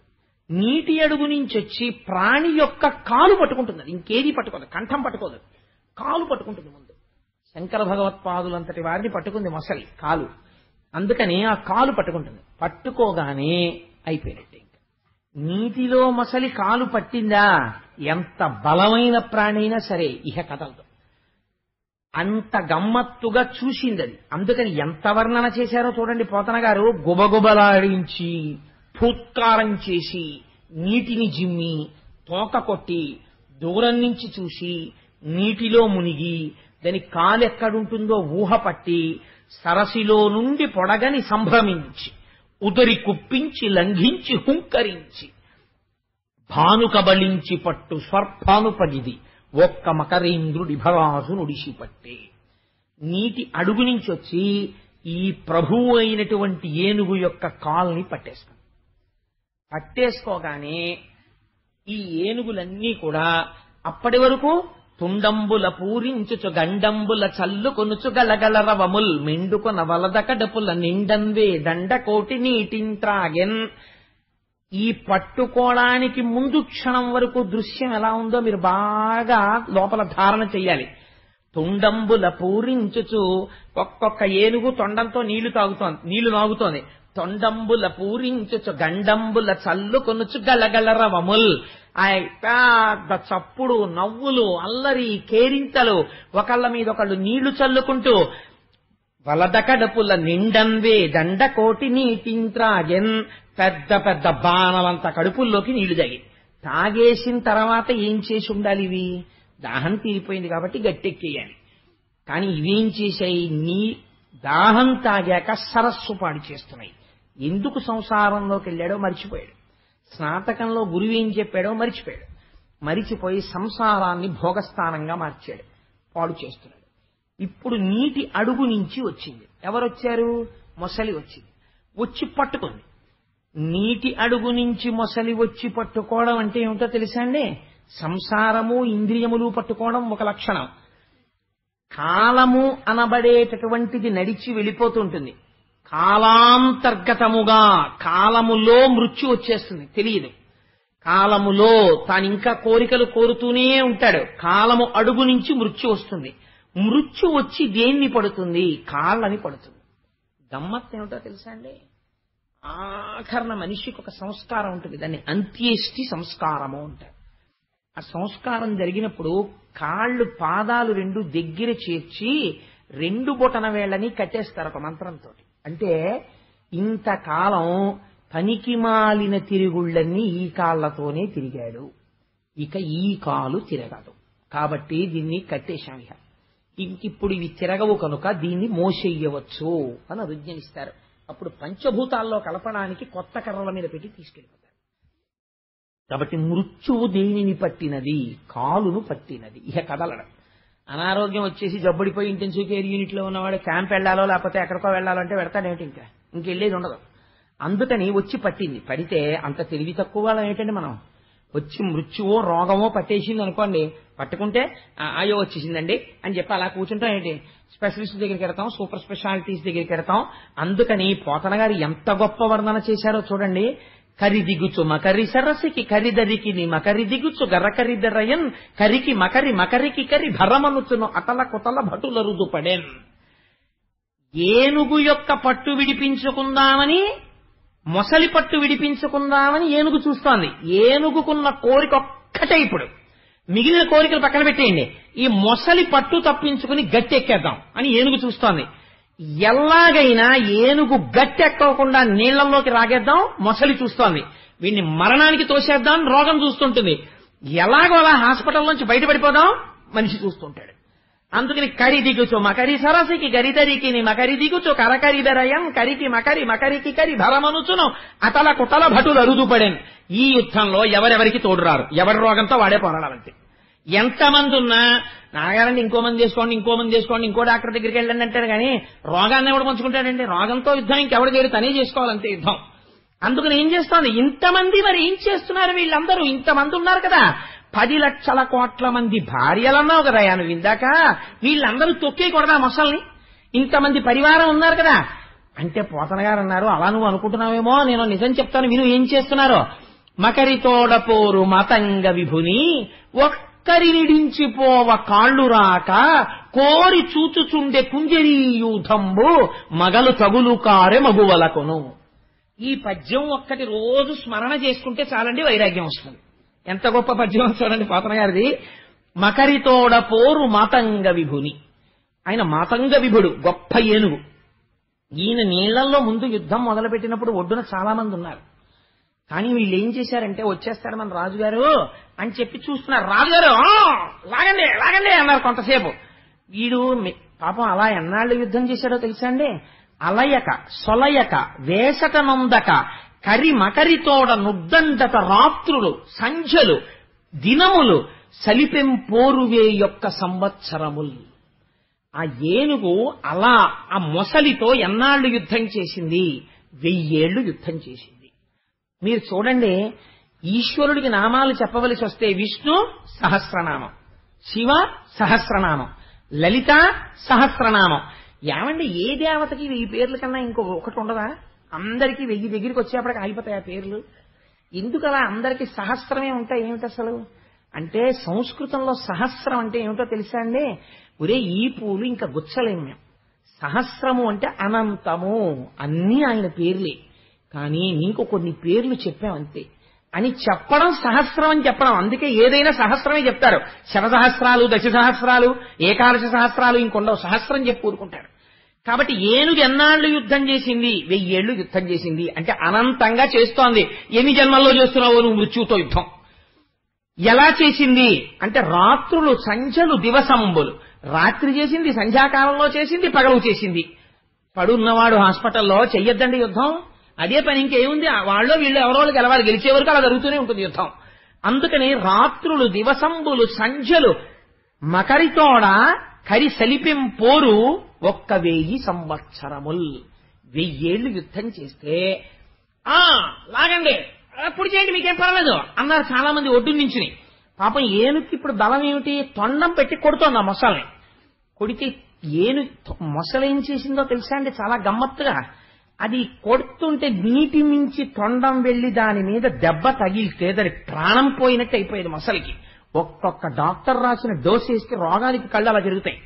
కానీ అదేం చేసేదంటే మళ్లీ ఊపిరి పీల్చుకుని మళ్లీ రోగం రెసిస్టెన్స్ బిల్డప్ చేసుకుని ఎలా కొట్టాలి వీణ్ణి అని ఆలోచించింది. అది ఆలోచించి వీడి తొండం దెబ్బ తగలకూడదంటే వీణ్ణి మనం ఒకలా చెయ్యాలి ఏనుగుని అనుకుంది. కాలు వదిలిపెట్టినట్టు వదిలిపెట్టింది. అమ్మయ్యా వదిలేసింది అనుకున్నాడు. అనుకోగానే వెనక 2 కాళ్ల మధ్యలోంచి 4 కాళ్ల మధ్యలోకి వచ్చింది. వచ్చి ఎగిరి పైకి లేచి దాని కడుపంతా కొరికేసింది. అంటే మందులు వేసుకోగా వేసుకోగా వేసుకోగా అన్నహితం పోతుంది. అలా రసం తాగలేడు, బ్రెడ్ తినలేడు, అన్నం తినలేడు. కాబట్టి ఏం చెప్తానంటే బాబా మందులు వేసుకుని వీక్నెస్ వచ్చేస్తోంది, అన్నం అంటే రెపల్సివ్ యాటిట్యూడ్ వచ్చేసిందండి, నీరసం. మందులు వేసుకోవాలని డాక్టర్లు అంటారు. ఇక్కడ తిందామంటే వంట పట్టదు, ఏమీ తినబుద్ధేదు, ఎంత మంచి పదార్థమైనా తినబుద్ధేదు. ఆయన అలా అంటారు కానండి, తినదు తినదు తినదు అంటారు కానీ నాకు తినాలని ఉండదా? ఇంతకుముందు తినలేదా? ఇప్పుడు తినలేకపోతున్నాను నా కర్మ అంటుంది పాపం ఆవిడ. ఎందుకంటుంది అంటే లోపల ఉన్నటువంటి వ్యగ్రత అటువంటిది. కాబట్టి ఏమవుతుంది, అది కడుపు కొరుకుతోంది, పాక కొరుకుతోంది, ఎగిరి వీపు కొరుకుతోంది, శిథిలం చేసేస్తోంది. అంటే శరీరాన్నంతటినీ సంధులు విరగ్గొట్టేస్తోంది. మళ్లీ వచ్చి ఎప్పుడైనా అలాగే పోని నీరసంతో పోన్లే కొరికితే కొరికింది, ఎలాగోలా ఒడ్డెక్కేద్దామని మెల్లిగా కాలు తీసి 2 అడుగులు వేసేటప్పటికి మళ్లీ వచ్చి పట్టుకునేది కాలు. ఎలా పట్టుకునేదో తెలుసా అండి? ఇంకా కాలు తీయడానికి వీల్లేదు, ఇంటికి వచ్చినట్టు వస్తాడు. నేను మొన్నటి వరకు ఒక కేసు చూశాను విశాఖపట్నంలో. ఆ సూర్యకళామందిరంలో ఉపన్యాసాలు చెప్తున్నప్పుడు ఏ రోజుకి ఆ రోజే ఉపన్యాసం అయిపోతుందేమో అనుకునేవాడిని. రోజు పూజలో అమ్మవారికి నమస్కారం పెట్టేవాడిని. అమ్మ మాట ఇచ్చాను, ఈ ఉపన్యాసాలు అయిపోయే వరకు ఆవిడకి ఆయుర్దాయం పోయమ్మా అని. అలాగే మహాతల్లి బతికింది ఆవిడ. హాస్పిటల్కి తీసుకెళ్ళిపోండి బాబాయ్, మేము ఉంచుకోం బాబాయ్, ఎందుకు తీసుకెళ్ళిపోండి, ఇంటికి తీసుకురాను, మళ్ళీ ఊపిరి వచ్చేస్తుండను, మళ్ళీ 2 రోజులు మళ్ళీ వెళ్ళిపోతుండను, ఇంత ప్రస్థానం. సరే మహాతల్లి ఊపిరి వదిలేసింది అనుకోండి, కట్టకడక ఆవిడ నాకు ఏ ఉపన్యాసాలు ఏ పనులు లేనప్పుడు వదిలింది, అది అదృష్టం. అందుని వెళ్ళిపోక తప్పదు. కానీ అప్పుడు కూడా ఒకరికి అపకారం చేయకుండా వెళ్లడం గొప్పతనం. అందుచేత ఆ ఆశ్చర్యకరమైనటువంటి సంఘటన ఏం జరిగిందంటే, ఏనుగు ఇలా యుద్ధం చేస్తున్నప్పుడు ఒక చిత్రమైనటువంటి విషయం జరిగింది. తన దంతములు పెట్టి నొక్కుతోంది ఏనుగు, దొరకకుండా తప్పుకుంటోంది మొసలి. ఇలా యుద్ధం జరుగుతుండగా చాలా మంది ఇప్పటి వరకు గట్టు మీద ఉన్నారు. వీళ్ళందరూ అన్ని పనులు మానేశారు, గట్టు మీద కొన్నాళ్లు నించున్నారు. వీళ్ళందరూ ఏమన్నారో తెలుసా అండి? ఒక్కొక్కడు మళ్ళీ నేను ఒక 2-3 రోజుల్లో కనిపిస్తానండి అని. అంతగా ఏమైనా అవసరం ఉంటే ఫోన్ చేయండి సుమా, మీరేం మొహమాట పడద్దు, రాత్రి పగలో ఏమైనా అనుకుంటారేమోనని. మీకు ఏ అవసరం ఉన్నా సరే తప్పకుండా ఫోన్ చేయండి, వెంటనే వచ్చేస్తానంటాడు. అంటే ముందు ఇక్కడి నుంచి వెళ్ళిపోవడానికి. ఎందుకని ఎన్నాళ్ళు ఉంటాం సెలవు పెట్టుకుని? ఈయనేమో తేల్చడో అటో ఇటో, అదో గమ్మత్తైన మాట ఆయన చేతిలో ఉందండి. కళ్ళకి కట్టినట్టు చూపించారు లైవ్ టెలికాస్ట్. పోతన గారు నీకదేరా గజం అంటే అని. అందుకని ఏమంటారంటే వీళ్ళందరూ కొడుకు మాట్లాడే మాట అందరికన్నా చాలా గమ్మత్తుగా ఉంటుంది. అమ్మ నాకు ఈ మధ్యనే కదా అమ్మ ప్రమోషన్ వచ్చింది, ప్రొబేషన్ లో ఉన్నాను, నీకు తెలుసు కదా అసలు సెలవు పెట్టకూడదు, మా బాస్కి ఏదో చెప్పి వచ్చేసానమ్మా, వారం రోజులు అని చెప్పాను, 15 రోజులు అయిపోయింది, 20 రోజులు అయిపోయింది, నెలలాళ్ళు అయిపోయింది, ఇంకా నాకు లీవ్ గ్రాంట్ అవ్వదు, ప్రమోషన్ కూడా పోతుందేమో.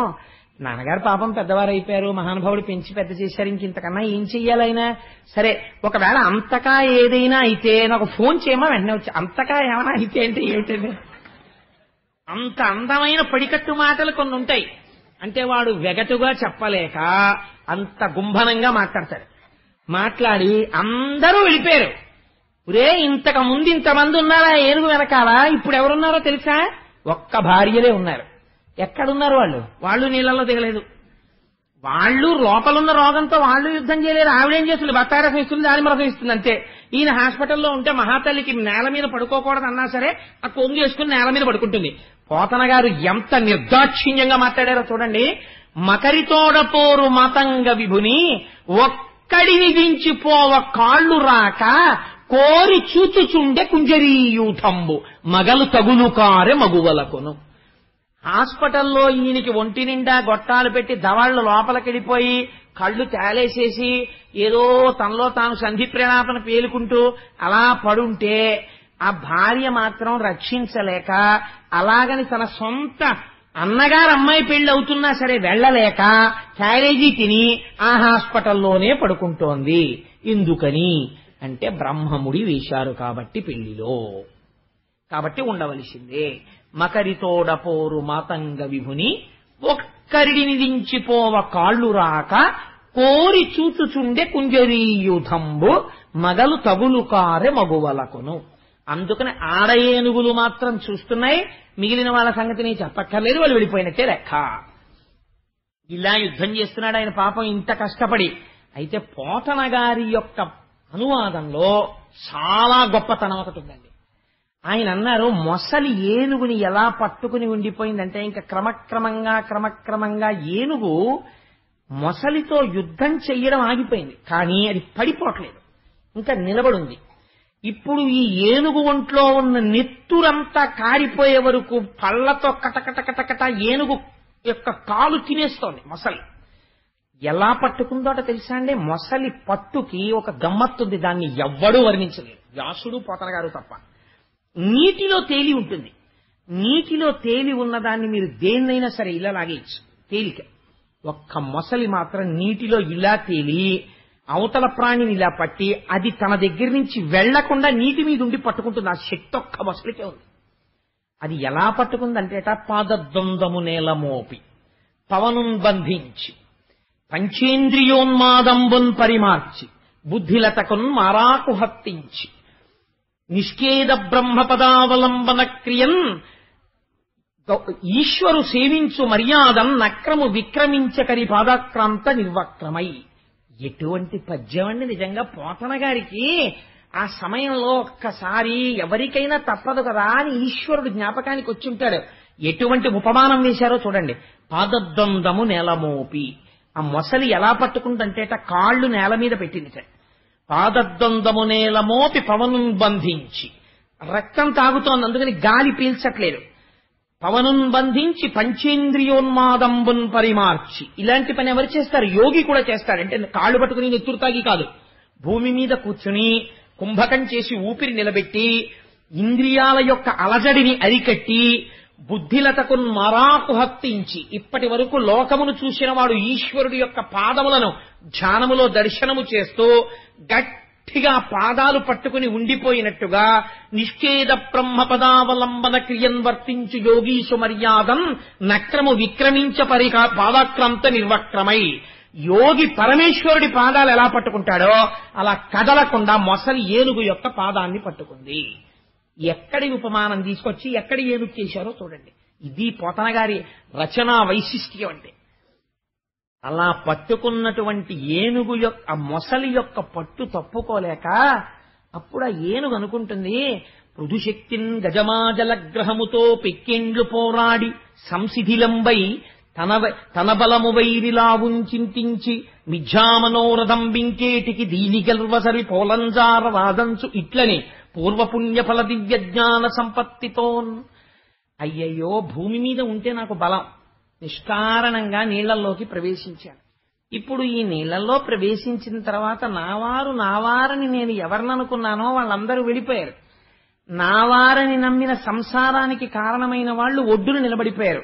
ఒక్కతనే సరోవరంలో నిలబడిపోయాను. ఇప్పుడు నన్ను రక్షించేవాళ్ళెవరు అని ఆ ఏనుగంటుంది. నేను ఇతపూర్వం నానాయూధ సమూహములకు వనంబులో బహు బహు సన్మానంబును పొంది దశలక్ష కోటి కరణీనాథుండనయ్యుండి మద్దానాంభ పరిపుష్ట చందన లతాంతఛాయలందుండలేక నీరాశ ఇటేల వచ్చిది భయం బిట్లోకదే ఈశ్వర అంటుంది. 10 లక్షల కోట్ల మంది భార్యలకి అధినాథున్నా, ఒక అరణ్యంలో ఉన్నటువంటి కొన్ని కోట్ల ఏనుగులకి నేను నాయకున్నా. నేను ఎన్ని దానాలు చేశానో తెలుసా? నేను నాది కాదని చెప్పి చతుర్థీ విభక్తి వేసి దానాలు చేసినప్పుడు పోసినటువంటి నీళ్లకి నమః అని విడిచిపెట్టేసిన నీళ్లకి దానం చేసినప్పుడు ఆ నీటి చేత పెరిగినటువంటి చందనపు వృక్షాల తోటోటి ఏర్పడింది. అంటే ఎన్ని దానాలు చేశాడో చూడండి. ఆ చందనపు వృక్షాలకి తీగలు అల్లుకున్నాయి, పుష్పాల తీగలు. ఆ చందనపు చెట్ల కిందకి వెళ్లి నిలబడితే చాలా ఎంత చల్లగా ఉంటుందో. ఇన్ని పుణ్యాలు చేసిన వాణ్ణి హాయిగా ఆ చందన వృక్షలతాంతఛాయలందుండలేక నీరాశ ఇటేల వచ్చిది. అనవసరంగా నేను ఎందుకు వచ్చాను? నింద లేకుండా బొంగిపోదు, 1,000,000 మంది వైద్యులు కూడి వచ్చిన కాని మరణమయ్యడి వ్యాధి మాన్పాలి లేదు.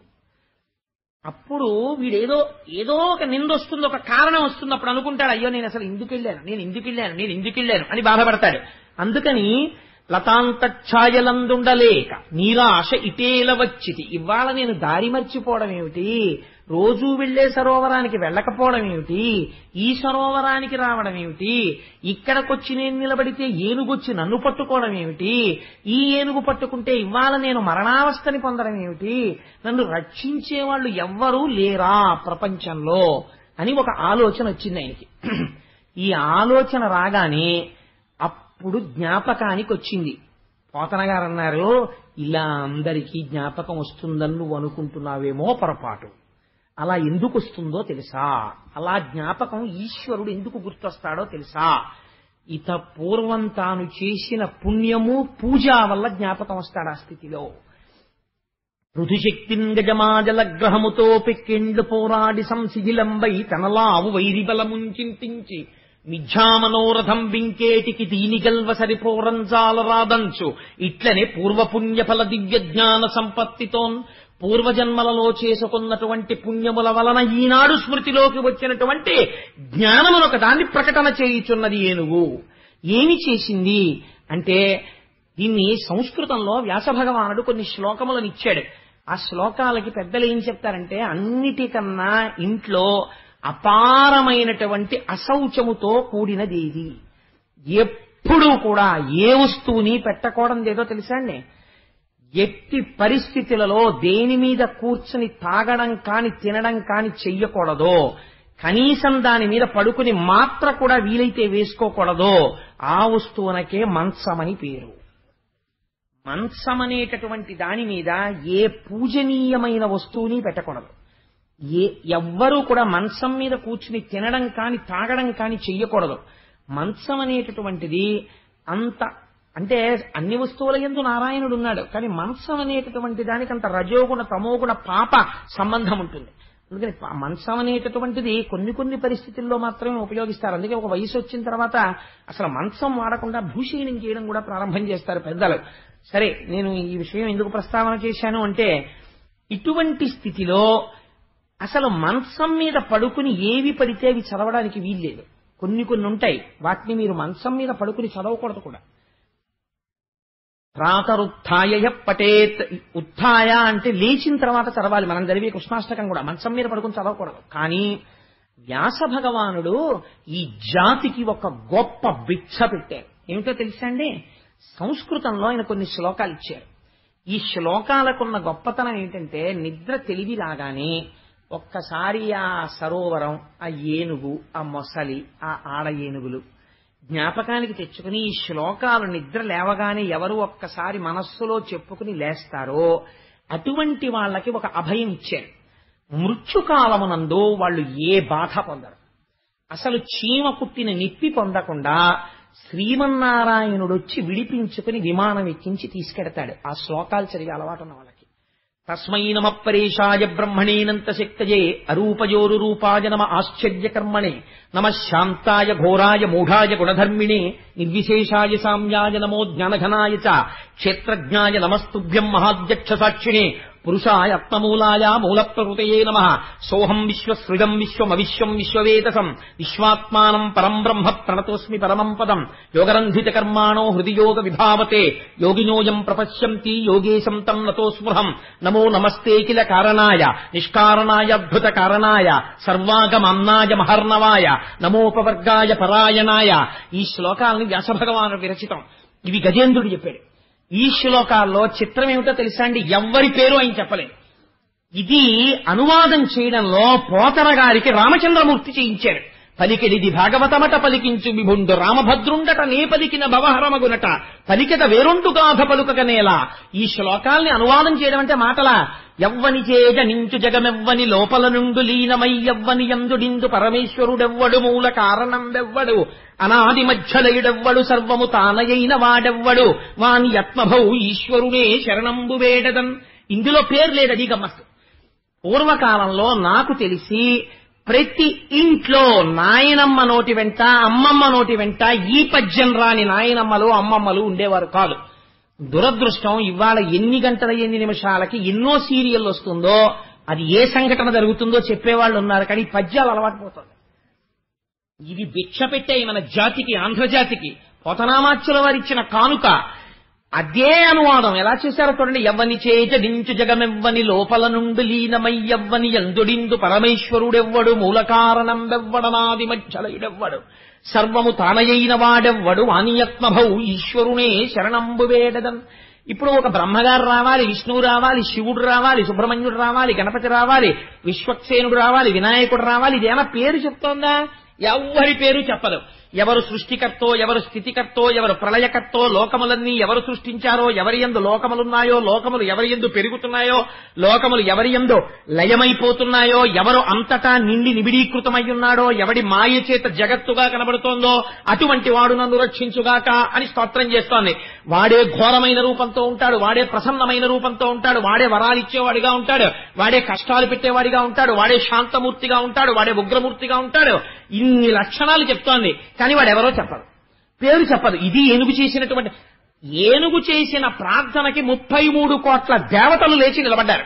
ఒరే నిన్ను పిలుస్తోందా నన్ను పిలుస్తోందా అని అనుమానం వచ్చింది వాళ్ళకి. వాళ్ళు అన్నారు నా పేరు లేదంటే నా పేరు లేదని కూర్చున్నారు. ఎవరిని పిలుస్తోందిరా మరి అయితే అన్నారు, ఎవరికీ అర్థం కాలేదు అని ఒక మాట ఉందండి, చిత్రమైన మాట. ఇది పోతన గారికి చెల్లు. మొన్న నేను తత్వవిధానంద సరస్వతి మహారాజ్తో ఈ విషయమే ప్రస్తావన చేశా. స్వామి మీరన్న ఇంటెలెక్చువల్ ఫిటీక్ పొందడానికి మా పోతన గారు ఇచ్చినటువంటి చిన్న పద్యం చాలదా అన్నాను. లోకంబులు లోకేశులు లోకస్తులు తెగిన తుది అలోకంబగు పెంజీకటి కావల యవ్వండేకృతి వెలుగు అతని నే సేవింతొన్. ఎప్పుడు సేవిస్తుందిట? నీళ్లలో నిలబడి చచ్చిపోయే ముందు. ఎటువంటి మాట అంటోందో చూడండి. లోకంబులు, ఈ లోకాలు, లోకేశులు, దీన్ని పరిపాలిస్తున్నాం అనుకున్నటువంటి రాజులు దేవతలు, లోకస్తులు, ఈ లోకంలో ఉన్నామనుకున్న వాళ్ళు, తెగిన తుది ప్రళయం వచ్చి ఇవన్నీ ఒకటైపోయి నీరైపోయి ముద్దైపోయి గాఢాంధకారం కమ్మేస్తే ఈ గాఢాంధకారానికి అవతల అలోకంబగు పెంజీకటి కావల యవ్వండేకాకృతి వెలుగు ఒక్కడే, తానొక్కడే పరంజ్యోతి స్వరూపమై వెలిగిపోతున్నాడు. ఇదే మనం దీపం పెడితే చెప్తాను రోజు పూజలో. నతత్ర సూర్యోభాతి చంద్రతారకం నేమా విద్యుతో భాతి కుతోయమగ్ని తమేవ భాంతమనుభాతి సర్వం తస్య భాషా సర్వమిదం విభాతి అని పసుపో కుంకమో అక్షతో పువ్వో పెట్టి నమస్కరిస్తాం. ఈశ్వర ఎవరి ముందు సూర్యచంద్రులు కూడా ఇక ప్రకాశించరో అటువంటి ఈశ్వర స్వరూపము ఈ దీపశిఖగా వెలుగుతోంది నా ఇంట్లో. కాబట్టి ఇక్కడ ఈశ్వరుడున్న ఇల్లు, నా ఇంటికి అమంగళం జరగదు, నా ఇంటిని శత్రువులు కొట్టలేరు. కారణం కేవల దీపం పెట్టట్లేదు, నేను ఆ పరంజ్యోతిగా ఈశ్వరుణ్ణి ఇక్కడ నిలబెట్టుకుంటున్నాను. భావనామాత్ర సంతుష్టాయై నమః అని అమ్మవారికి పేరు. మీరు చేసే నమస్కారానికి, మీరు చేసుకునే శ్లోకానుసంధానానికి ఈశ్వరుడు వరాన్ని ఇస్తాడు తప్పించి మీరు చేసే కర్మ తజ్జడం. దీపం వెలిగించడం కర్మ. నతత్ర సూర్యోభాతి చంద్రతారకం నేమా విద్యుతో భాతి కుతోయమగ్ని అని మీరు చెప్పి నమస్కరించడం భావనామాత్రం చేత పరమాత్మ మీ ఇంట్లోకి వచ్చి నిలబడతాడు. కాబట్టి ఇప్పుడు ఆ ఏనుగంటోంది, లోకంబులు లోకేశులు లోకస్తులు తెగిన తుది అలోకంబగు పింజీకటి కావల ఎవ్వండేకాకృతి వెలుగు అతని నేసేవింతున్. ఎవ్వడు ఒక్కడై నిలబడిపోతున్నాడో, వాడు తప్ప వేరొకటి లేదో, వాడు ఈ లోకాలన్నింటినీ ఒకనాడు ముద్ద చేసేస్తున్నాడో, చీకటి చేసేస్తున్నాడో, నీటితో నింపి ప్రళయం చేస్తున్నాడో, వాణ్ణి నేను పిలుస్తున్నాను. ఎవరిని పిలుస్తున్నట్టు అంటే ఇంకో మాట అంది, నర్తకు నిభంగి పెక్కగు మూర్తులతో ఎవ్వడాడు మునులు దివిజులు ఎవని స్తుతింపనేరరు, ఎవ్వని వర్తనములు ఎరుగనేరరట్టి వాని స్తుతింతున్. ఎటువంటి మహాపురుషుడైనటువంటి వాడు తానొక్కడే ఉండి, నటుడు కారులో దిగుతాడు, వచ్చి కాసేపు ఏం చేస్తాడు, మంచి యవ్వనంలో హీరో కింద ప్యాంటు షర్టు టై కట్టుకుని టక్ చేసుకుని హీరోయిన్తో పాట పాడతాడు. ఆ హీరోయే మళ్ళీ ఇంకొక అరగంట అయిపోయేటప్పటికీ సినిమాలో మీరు ఇలా టైం చూసేటప్పటికీ వృద్ధుడైపోయి చల్లటి జుట్టుతోటి ఉంటాడు. అదే హీరో ఇంకో పావుగంట పోయేటప్పటికీ ముష్టాడైపోయి రోడ్డు మీద తిరుగుతుంటాడు. అదే హీరో మీరు ఇంకో అరగంట పోయిన తర్వాత సినిమా అయిపోయే ముందు చూస్తే పిల్లలందరూ ఇంట్లో తరిమేసి ఇంత సంపాదించి వీళ్ళందరికీ ఇది చేస్తే నేను ఇలా అయిపోయానా అని పిచ్చోడైపోయి రోడ్డు మీద తిరుగుతుంటాడు. ఇంకో పావుగంట అయిపోయి మీరు చూసేటప్పటికీ ఒక మహాపురుషుడు ఆయన్ని కనిపించి తత్వబోధ చేసి ఆయన కూడా ఒక మహర్షి అయిపోయి కనిపిస్తాడు. ఆయనే మీ అందరికీ ఆశీర్వచనం చేసి ఓం శాంతి శాంతి శాంతి శుభం అని సినిమా పడిపోతుంది. ఎవరు చేశారు ఇవన్నీ? ఒక యాక్టరే. ఇంత చేసిన యాక్టర్ గర్భదరిద్రుల్లా ఉంటే మీరు కళ్ళతోడు తీసి ఇలా తుడిచేసుకుంటుంటారు. ఆయనకి కొన్ని కోట్ల ఆస్తుంది, ఆయనేమో గర్భదరిద్రుల్లో నటిస్తున్నాడు. నటన నిజమా? ఆయన నిజ జీవితం నిజమా? నిజ జీవితం నిజం, ఇదేమిటి మాయ, ఆడుతున్నాడు అంతే. అలాగా అలా నర్తకుని భంగి ఒక్కడు పెక్కగు మూర్తులతో ఎవ్వడాడు. ఎటువంటి శ్లోకం వేశారండి, ఎటువంటి పద్యం వేశారండి పోతన గారు. ఉన్నదొక్కడే అనేకులుగా కనపడుతున్నవాడెవడో, అలాంటి వాణ్ణి ఎవరూ స్తుతి చెయ్యలేరో, వాడు చేసే పనుల్ని ఎవరు గుర్తుపట్టలేరో, ఎవ్వరూ చెప్పలేరో, అటువంటి వాడు నన్ను రక్షించుగాక. ఎవరు రావాలి, ఎవరు రక్షించాలి, అసలు ఏమిటి ప్రార్థన, మనలో ఎవడెళ్ళాలరా ఇవన్నీ అడుగుతున్నా అందరూ లేచి నించున్నారు. ఎవడి ధనస్సు వాడు చూసుకున్నాడు, ఎవడి బాణం వాడు చూసుకున్నాడు. నాకు 4 ముఖాలున్నాయి, నా గురించి ఏమంటలేదని బ్రహ్మగారు కూర్చున్నారు. ఏమిటో ఇవన్నీ చెప్తోంది కానీ ఓ నాగభూషణుడు అని కానీ ఇలాంటి మాటలేం అనలేదు. మరి ఏమో నాకు అప్లై అవుతోందో లేదో అని శివుడు కూర్చున్నాడు, మిగిలిన దేవతలు కూర్చున్నారు. చిత్రం ఏమిటో తెలుసా అండి, అలా కూర్చోవడం వెనకాతలు ఒక రహస్యం ఉంది కూడా. ఇప్పుడు ఏనుగడుగుతున్నది రక్షణ, మొసలిని చంపి రక్షించాలి అంటే రక్షణ చేసేవాడు స్థితికారుడైన వాడై ఉండాలి. స్థితికారుడు శ్రీ మహావిష్ణువు కాబట్టి రక్షణ అంతర్లీనంగా ఉంది అందులో. కాబట్టి అందరూ దేవతలు ఎవరి మానాన వాళ్ళు కూర్చున్నారు. కానీ మరి ఏమండి, మీరు ఇంత చెప్పారు కదా, ఇంత గొప్పగా ఏనుగు స్తోత్రం చేసింది కదా, మరి ఎందుకు రాలేదు భగవంతుడు అంటే, ఆ ఏనుగు ఇన్ని చెప్పినా చివరో మాట అంది. ఈయన కలడందురు పరమయోగి గణముల పాలిన్. ఆయన ఎటువంటి వాడు అంటే, కలడందురన్ని దిశలను కలడు కలండనెడు వాడు కలడో లేడో. దానికి అనుమానం వచ్చింది. కలడందురు దీనులయడ కలడందురు పరమయోగి గణముల పాలిన్. కలడందురన్ని దిశలను కలడు కలండనెడు వాడు కలడో లేడో.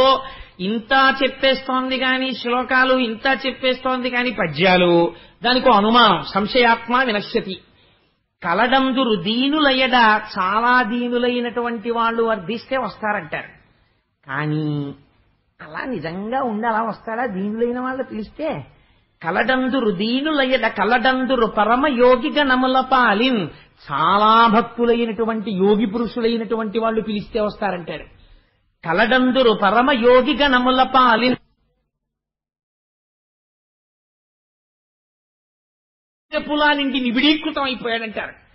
అక్కడికక్కడ రాగలరు అంటారు. ఇందుకలడందులేడని సందేహము వలదు చక్రి సర్వోపగతుండ్. ఎందెందు వెదకి చూచిన అందందే కలటు దానవగ్రని వింటే అని నిన్న ప్రహ్లాదుడు చెప్తే, హరి సర్వాకృతులంకలండనుచు ప్రహ్లాదుండు భాషింప ఎందును లేడు లేడనుచు దైత్యుండు తర్జింప.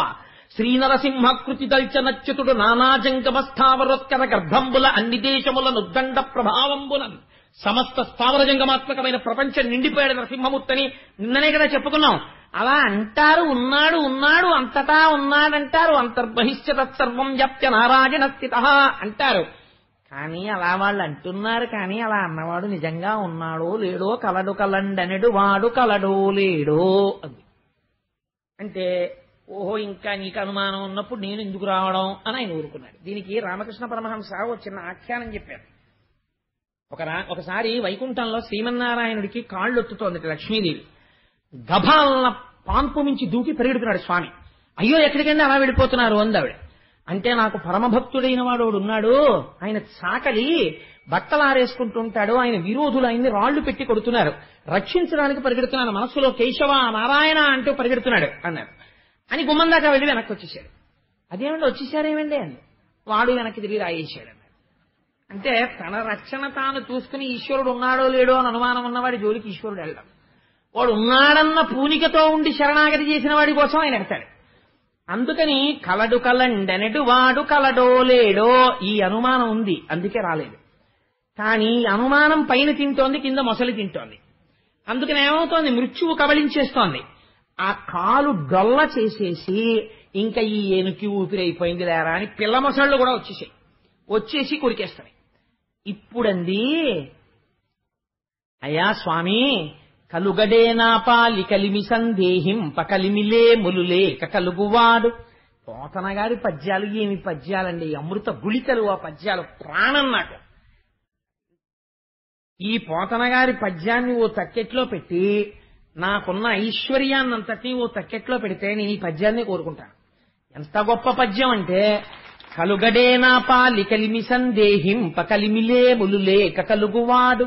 నా కడ్డబడరాడి నలిన సాధువులచే బడిడి సాధువుల కడ్డుబడివాడు.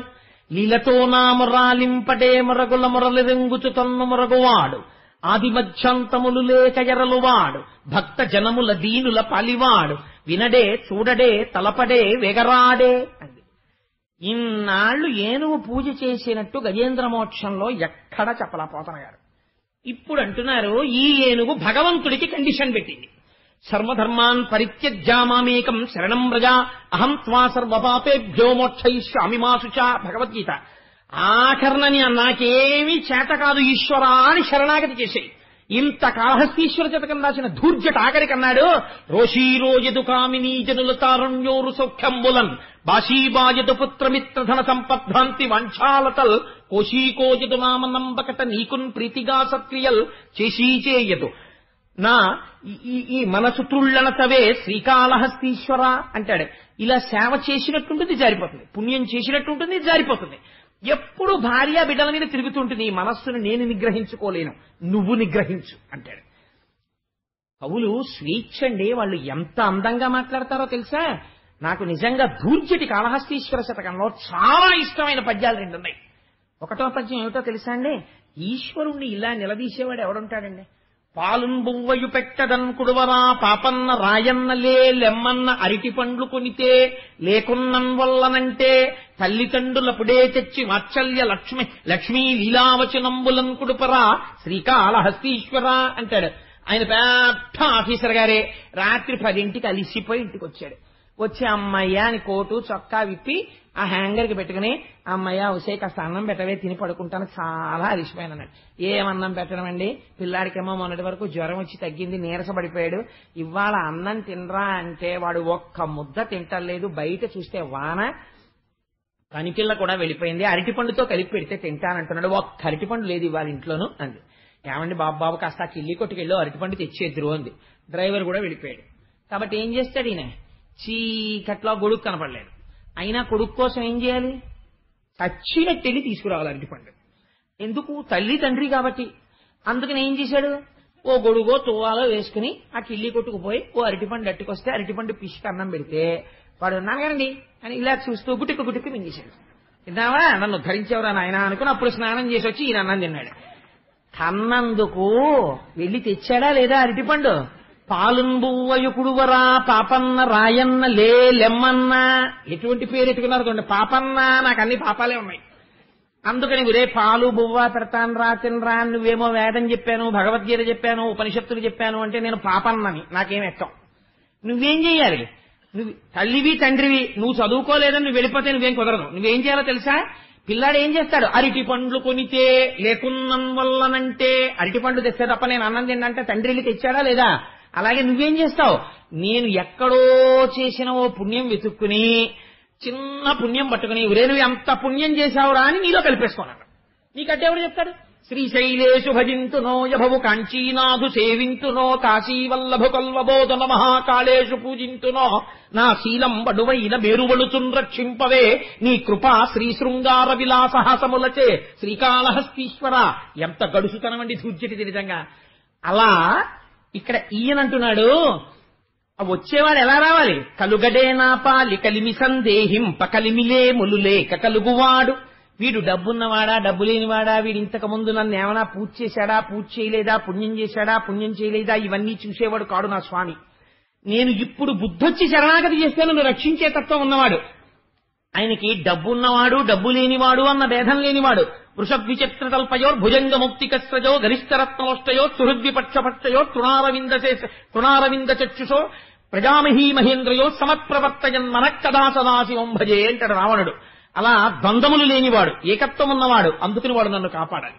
కలుగడే నా పాలి కలిమి సందేహింప కలిమిలే ములులేక కలుగువాడు. నా కడ్డబడరాడి నలిన సాధువులచే బడిడి సాధువుల కడ్డుపడివాడు. చాలా సాధు పురుషులైనటువంటి మహాభక్తులైనటువంటి వాళ్ళు స్తోత్రం చేసినంత మాత్రం చేత పరిగెత్తుకుంటూ వచ్చి రక్షించినటువంటి స్వరూపం ఉన్నటువంటి పరమాత్మను రక్షించాలి. ఎలా రావాలో తెలుసా? లీలతో నా మురాలింపడే మొరగుల మొరలెరుంగుచు తన్ను మురగువాడు. దీనికోసమని ప్రహ్లాదుడి కోసం వచ్చినట్టు అక్కడి నుంచి రాలేదండి. వచ్చేటప్పుడు నువ్వెప్పుడో ఇన్నాళ్లు పూజ చేయకుండా చచ్చిపోయే ముందు ఆ నీళ్లలో నిలబడి నన్ను పిలిస్తే నేను వచ్చేస్తానేటయా అని రాకూడదు. నువ్వు తప్ప దిక్కు లేదని నేను చెప్తున్నాను ఇవాళ. అందుకని నువ్వు ఎలా రావాలో తెలుసా? నిన్ను నువ్వు మరిచిపోయి ఇక పూర్వం సృష్టిలో ఎన్నడూ జరగని రీతిలో అసలు అలా పరమాత్మ వస్తాడా అన్నట్టుగా నిన్ను నువ్వు మరిచిపోయి రావాలి నేను చేసిన శరణాగతికి. ఇది శరణాగతి యొక్క గొప్పతనం. అన్ని విడిచిపెట్టి ఈశ్వరా నువ్వే దిక్కు అన్నవాడిని వాడు ఎంత చేతకాని వాడై నమ్మి ఈ మాట అన్నాడో అంత చేతనైన వాడై ఆయన రక్షిస్తాడు. ఆయన శక్తి అప్పుడు ప్రకటనమవుతుంది ఈశ్వరుడిది. అందుకని లీలతో నామరాలింపడే మొరగుల మొరలెరుంగుచు తన్ను మొరగువాడు. ఆది మధ్యాంతములు లేక జరలువాడు. ఆయనకి తుది లేదు, మొదలు లేదు, మధ్య లేదు. ఆది మధ్యాంతములు లేక జరలువాడు, అంతటా ఉన్నవాడు. కానీ నా కోసం వచ్చినప్పుడు ఇలా టంగున వచ్చేస్తే నేను ఒప్పుకోను. ఎక్కడి నుంచో తనని తాను మరిచిపోయి రావాలి. ఆది మధ్యాంతములు లేక జరలువాడు, భక్త జనముల దీనుల పాలివాడు. వినడే చూడడే తలపడే వెగరాడే, తొండనెత్తి అరుస్తోంది అన్ని దిక్కుల వంక చూస్తూ. ఈశ్వర విని నువ్వు వచ్చే స్వభావం ఉన్నవాడివి, ఎందుకు రావు? ఇలా రావాలి. నేను శరణాగతి చేస్తున్నాను, నువ్వు తప్ప నాకిప్పుడు దిక్కు లేదు అని. లావొక్కింతజు లేదు ధైర్యము విలోలంబయ్య ప్రాణంబులా ఠావుల్ తప్పెను మూర్ఛవచ్చ తనువుండశ్యన్ శ్రమంబయ్యడిన్. నీవే తప్పజి తప్పరం వెరుగ మన్నింపందగుం దీనునిన్. రావే ఈశ్వర కావవే వరద సంరక్షింపు భద్రాత్మక. శరణాగతి చేసింది. లావొక్కింతజు లేదు, తనకి ఏమి లేవో చెప్తోంది. ఇప్పుడు నాకు బలం లేదు, నోటితో చెప్పడం కాదండి, ఇక్కడి నుంచి చెప్పాలి. అది లావొక్కింతజు లేదు, నాకు బలం లేదు. ప్రాణంబులా ఠావుల్ తప్పెను, పంచప్రాణములు వాటి వాటి స్థానములలోంచి కదిలిపోయాయి, కింద మొసళ్లు తినేస్తున్నాయి. మూర్ఛ వచ్చే, ఇంకా నాకు మెల్లిగా భ్రమ కలుగుతోంది, నాకేమీ తెలియడం లేదు. మూర్ఛ వచ్చే తనువుండస్యన్. ఇప్పుడు నేను తామర పువ్వుని తీసి మనస్సులో నిన్ను స్మరించి కూడా ఇలా విడిచిపెట్టలేను. ఈ నీటిని ఈశ్వరుడిగా భావించి ఇలా వదలలేను. ఇందుకని ఇప్పుడు తొండం ఎత్తడానికి నాకు ఓపిక లేదు. తనువుండస్సన్ శ్రమం బయ్యడిన్. ఏమిటో అలసట తెలియదు, అంత శ్రమగా ఉంది. ఈ శ్రమ దేనికి పోతుందో తెలియట్లేదు. తనువుండస్సన్ శ్రమం బయ్యడిన్. మృత్యు అవస్థని వర్ణిస్తున్నారండి. నీవే తప్పజి తప్పరం విరుగా. ఇప్పుడెందనవలసిన మాట, నువ్వు తప్ప నాకు వేరొక దిక్కు లేదు. కాబట్టి నీవే తప్పజి తప్పరం విరుగా మన్నింపందగున్ దీనునిన్. నా తప్పులన్నీ క్షమించు దీనుని. రావే ఈశ్వరా, ఈశ్వరా నువ్వు రావాలి. కవవే వరదా, వరములిచ్చేవాడా. ఈ మాట వల్ల స్థితికారుడై వచ్చాడు రక్షించి. ఇప్పుడు వరం ఇవ్వాలి, ప్రాణం రక్షించాలి. వరద అని సంరక్షింపు భద్రాత్మక, నన్ను రక్షించవయ్యా భద్రాత్మకుడా అని పిలిచింది. పిలిచి స్పష్టమైనటువంటి శరణాగతి చేసింది. ఓ కమలాప్త, ఓ వరద, ఓ ప్రతిపక్ష విపక్ష దూర, కుయ్యో ఓ శరణాగతామరానోక, ఓ మునీశ్వర మనోహర, ఓ సుగుణోత్తమ, రావే కరుణింపవే తలపవే శరణార్థిని నన్ను కావవే అంది. అయ్యా ఓ కమలాప్త, కమలములకన్నింటికీ బంధువుడైనటువంటి వాడివి, నీ దర్శనం అయితే ఇలా విచ్చుకుంటాయి. కనగారు పొంగిపోతారు మహాభారతంలో. నీరజాకరములు నిష్టయై చేసిన భవ్యతపంబు ఫలమనంగా దినసముఖాకి నందిత చక్రయుగ్మకంబుల జనురాగంపు బ్రోవనంగా అని మళ్ళీ ఇప్పుడు ఆ భారతం అవి మళ్ళీ ఎందుకు వచ్చిన గొడవ కానండి. అందుకని ఓ కమలాప్త, ఆ కిరణములు పడేటప్పటికీ ఇలా కమలములు విచ్చుకునేటట్టు చేయగలిగినటువంటి ఆప్తబంధువా, ఓ కమలాప్త, ఓ వరద, వరములిచ్చేవాడా, ఓ ప్రతిపక్ష విపక్ష దూరా, కష్టాల్ని కలిగించేటటువంటి వాళ్ళని దూరం చేయగలిగిన వాడా, కుయ్యో శరణాగతి చేస్తున్నాను, నాకు ఇంకా మాట్లాడే ఓపిక కూడా లేదైపోయింది. కుయ్యో ఓ శరణాగతామరానోక, శరణాగతి చేసిన వాళ్ళని రక్షించే స్వభావం ఉన్నవాడా, ఉత్తరక్షణ ఫలితం ఇచ్చేస్తుంది శరణాగతి. ఓ శరణాగతామరానోక, ఓ మునీశ్వర మనోహర, మునీశ్వరుల యొక్క మనస్సులకు నాయకుడైన వాడవా, రావే కరుణింపవే తలపవే శరణార్థిని నన్ను కావవే అని ఊరుకుంటే పోయేది. ఇప్పుడు ఒక గమ్మత్తైన మాట చెప్పింది. ఆ వచ్చే భగవంతుడు ఎలా ఉంటాడో తెలుసా? స్త్రీ పురుష నపుంసకమూర్తియును కాక, తిర్యక్కమరనరాదిమూర్తియును కాక, కర్మ గుణభేద తదసత్ప్రకాశి కాక, వెనుక నన్నియుతానగు విభుతలంతు అంది. భగవంతుడు స్త్రీ కాడు, పురుషుడు కాడు, నపుంసకుడు కాదు, కర్మ కాదు, పుణ్యం కాదు, ధర్మం కాదు, అగ్నిహోత్రం కాదు, ఏదీ కాదు. ఆయన నా వెనకాతల ఉండి ప్రకాశించేటటువంటి ఒక భాష, ఒక వెలుతురు అంది. నిజమే, మీరు ఈశ్వరుణ్ణి లలితాపరా భట్టారిక అంటే లలితగానే రక్షిస్తుంది. మీరు రాముడు అని పూజ చేస్తే రాముడిగా అర్చిస్తాడు. నపుంసకుడుగా ఎలా అర్చిస్తారు? దీపంగా అర్చిస్తున్నారా లేదా? మీరు ఏ సహస్రనామం చెప్పండి, పరంజ్యోతి అన్న మాట ఉంటుంది. పరంజ్యోతి అన్న మాట నపుంసకనామం. నపుంసకనామంతో మీరు ఈశ్వరుణ్ణి పిలుస్తున్నారా లేదా? అయినా పరంజ్యోతిగానే మీకు ఆయన అక్కడ దర్శనం ఇస్తున్నాడు. ఇస్తున్నప్పుడు ఈశ్వరుడికి రూపం ఏమిటండి? నామము రూపము మీరు పట్టుకుని గట్టెక్కడానికి ఒక ఆధారం, అంతేకాని అది పట్టుకుని పాడైపోమ్మని కాదు. ఇదే ఈశ్వరుడు అని బృదవ దీపమ్మని కాదు. అన్నిటా ఉన్న ఈశ్వరుడు నా మనస్సుకి ఈ రూపంలో నచ్చాడు అనాలి. అది అందం. అందుకని ఇప్పుడు ఏమవుతోంది? అంతటా ఉన్నటువంటి ఈశ్వరుడు ఆయన స్త్రీ కాడు, పురుషుడు కాడు, నపుంసకుడు కాడు, నా వెనకాల వెలుగుతున్నటువంటి ఒక దివ్యమైన జ్యోతిస్వరూపం. అది ఇక్కడే ఉండి వెలుగుతూ నాలో ప్రకాశమును నింపి నానా ఛిద్రఘటోదరస్థిత మహాదీప ప్రభాభాస్వరం జ్ఞానం యస్యతు చక్షురాధికరణ ద్వారా బహిస్పందతే జానామీతి తమేవ భాంతమనుభాక్షేతత్ సమస్తం జగత్ తస్మై శ్రీ గురుమూర్తయే నమయిదం శ్రీ దక్షిణామూర్తయే అంటారు శంకర భగవత్పాదులు దక్షిణామూర్తి స్తోత్రంలో. లోపల ఉన్నటువంటి దీపం కుండకన్నాల్లోంచి కాంతి కొట్టినట్టు కొడుతోంది ఇక్కడ ఉన్నటువంటి జ్యోతి. అటువంటి జ్యోతి స్వరూపుణ్ణి నేను ప్రార్థన చేస్తున్నాను అంది. ఇప్పుడు ఎవరు రావాలి, ఎక్కడి నుంచి రావాలి? పోతన గారికి కూడా ఇక్కడి వరకు అనువాదం చేశాక ఈ తర్వాత సంస్కృత భాగవతంలో వ్యాసుల వారు 2 శ్లోకాలు రాశారు. ఏమిటా 2 శ్లోకాలు అంటే, శ్రీమన్నారాయణుడు గరుడ వాహనం ఎక్కి వచ్చి ఏనుగులు రక్షించాడు అని రాశారు. పోతన గారికి నచ్చలేదు. చేసేదేమిటి? వ్యాసుల వారి భాగవతానికి ఆంధ్రీకరణ. అలా వస్తాడా? మరి కండిషన్ పెట్టాడు కదా ఇక్కడ. మొరలెరుంగుతు తన్ను మొరగువాడు, తన్ని తాను మరిచిపోయి రావాలంటున్నాడు కదా. అక్కడి నుంచి రాకూడదంటున్నాడు కదా. ఎక్కడి నుంచి వస్తాడు? వైకుంఠం అంటే ఎలా ఉంటుంది? తెలుసున్నవాడు చెప్పాలి తప్ప తెలియనివాడు ఏమని చెప్తాడు వైకుంఠం గురించి? ఇంతటి పోతన గారికి కాయలు కాచిపోయిన విలే అరచేతులు వ్రతఘంట పున్రపిడి చేతనో, కరకు నాగలి నీడిని పట్టి సెజ్జముంచెయుట చేతనో, కవి కృషివలా నీ వ్యవసాయ దీక్ష కాహాయని ఇంతలేసి కనులర్పక చూసిరిలే దివౌకసుల్ అని స్తోత్రం చేయబడ్డ పోతన గారికి ఘంటం కదలలేదు. కదలకపోతే కూతుర్ని పిలిచి, అమ్మా నేను ఏటి ఒడ్డుకెళ్లి సంధ్యావందనం చేసుకొస్తాను అని భాగవతం ఆంధ్రీకరిస్తున్న దాన్ని అక్కడ పెట్టి వెళ్ళిపోయారు. ఇప్పుడు వైకుంఠం నుంచి వచ్చేటప్పుడు వైకుంఠం ఎలా ఉంటుందో ఎవరికి తెలియాలండి? ఇవి వైష్ణవ ఆగమ మంత్ర వ్యాఖ్యానం అంటారు ఆ పద్యాలను. అందుకే తెలుగు గజేంద్ర మోక్షం అంత గొప్పతనం వచ్చింది. 12 మధ్యభ పద్యాలైంది. ఏనుగు బాధలో ఉంది, అది రక్షణ పొందే వరకు మధ్యభవృత్తంలో పడ్డాయి పద్యాలు. ఈయన పోతన గారు బయటికి వెళ్ళిపోగానే ఇప్పుడు వైకుంఠం గురించి చెప్పవలసిన వాడు శ్రీమన్నారాయణుడు రామచంద్రమూర్తి చెప్పాలి. ఆయన పలికిస్తున్నవాడు. అందుకని ఆ రాముడు పోతన గారి రూపంలో ఇంట్లోకి వచ్చాడు. అదేంటి నాన్న అప్పుడే అయిపోయిందా సంధ్యావందనం అంది కూతురు. అయిపోయిందమ్మా, పద్యం పూర్తి చేయడం స్ఫురణకొచ్చిందమ్మా, వ్రాద్దామని వచ్చానని ఆ పుస్తకం తీసి ఘంటంతో రాసేశారు. రాసేసి ఘంటం పెట్టి అమ్మా ఇప్పుడే వస్తాను తలుపేసుకోని వెళ్ళిపోయారు. అసలు పోతన గారు లోపలికి వచ్చారు. మళ్ళీ ఇలా తలపట్టు కూర్చున్నారు. ఏం నాన్న అలా ఉన్నామంది. అమ్మా పద్యపూర్ణం వెళ్ళటం లేదమ్మా, ఈ సందర్భం ఎలా పెడుతుందో తెలియట్లేదన్నారు. అదేమిటి నాన్న అలా అంటావు, ఇప్పుడు నువ్వే కదా అమ్మా, అద్భుతమైన ఆలోచన వచ్చింది. వైకుంఠం ఎలా ఉంటుందో, నారాయణుడు అక్కడ ఎలా ఉంటాడో, ఎలా వస్తాడో నాకు ద్యోతకమైంది, రాస్తున్నానని ఘంటం పెట్టి రాసి వెళ్ళావు కదా అంది కూతురు. నేను రాశానా అన్నారు పోతన గారు. నువ్వే నాన్న, నేనే తలుపు తీశాను, నువ్వు వచ్చి కూర్చుని రాశావంది కూతురు. ఏది అని భాగవతం ఇలా తీశారు. తీస్తే అందులో రాసేసి ఉన్నాయి పద్యాలు. అలా వైకుంఠపురంబులో నగరిలో ఆమూల సౌధంబుదాపల మందారవనాంతరామృతర ప్రాతిందు కాంతోపలోత్పల పర్యంకరమా వినోదియగు ఆపన్న ప్రసన్నుండు విక్పల నాగేంద్రము పాహి పాహియన కుయ్యాళించి సౌరంభియై.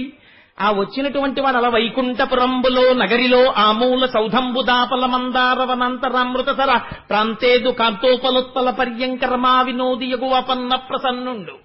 ఎక్కడో అలా వైకుంఠపురంబులో, అక్కడ వైకుంఠపురం, ఆ వైకుంఠపురం లోపల బయట సనక సనందనాది మహర్షులు, నారదుడు, గరుత్మంతుడు, విశ్వక్సేనుడు, ధను కౌమోదికి శంఖచక్రనికాయంబును, ఆయన ధనస్సు కౌమోదికి అనబడేటటువంటి గద అన్ని బయట పురుషాకృతులలో ఎదురు చూస్తున్నారు.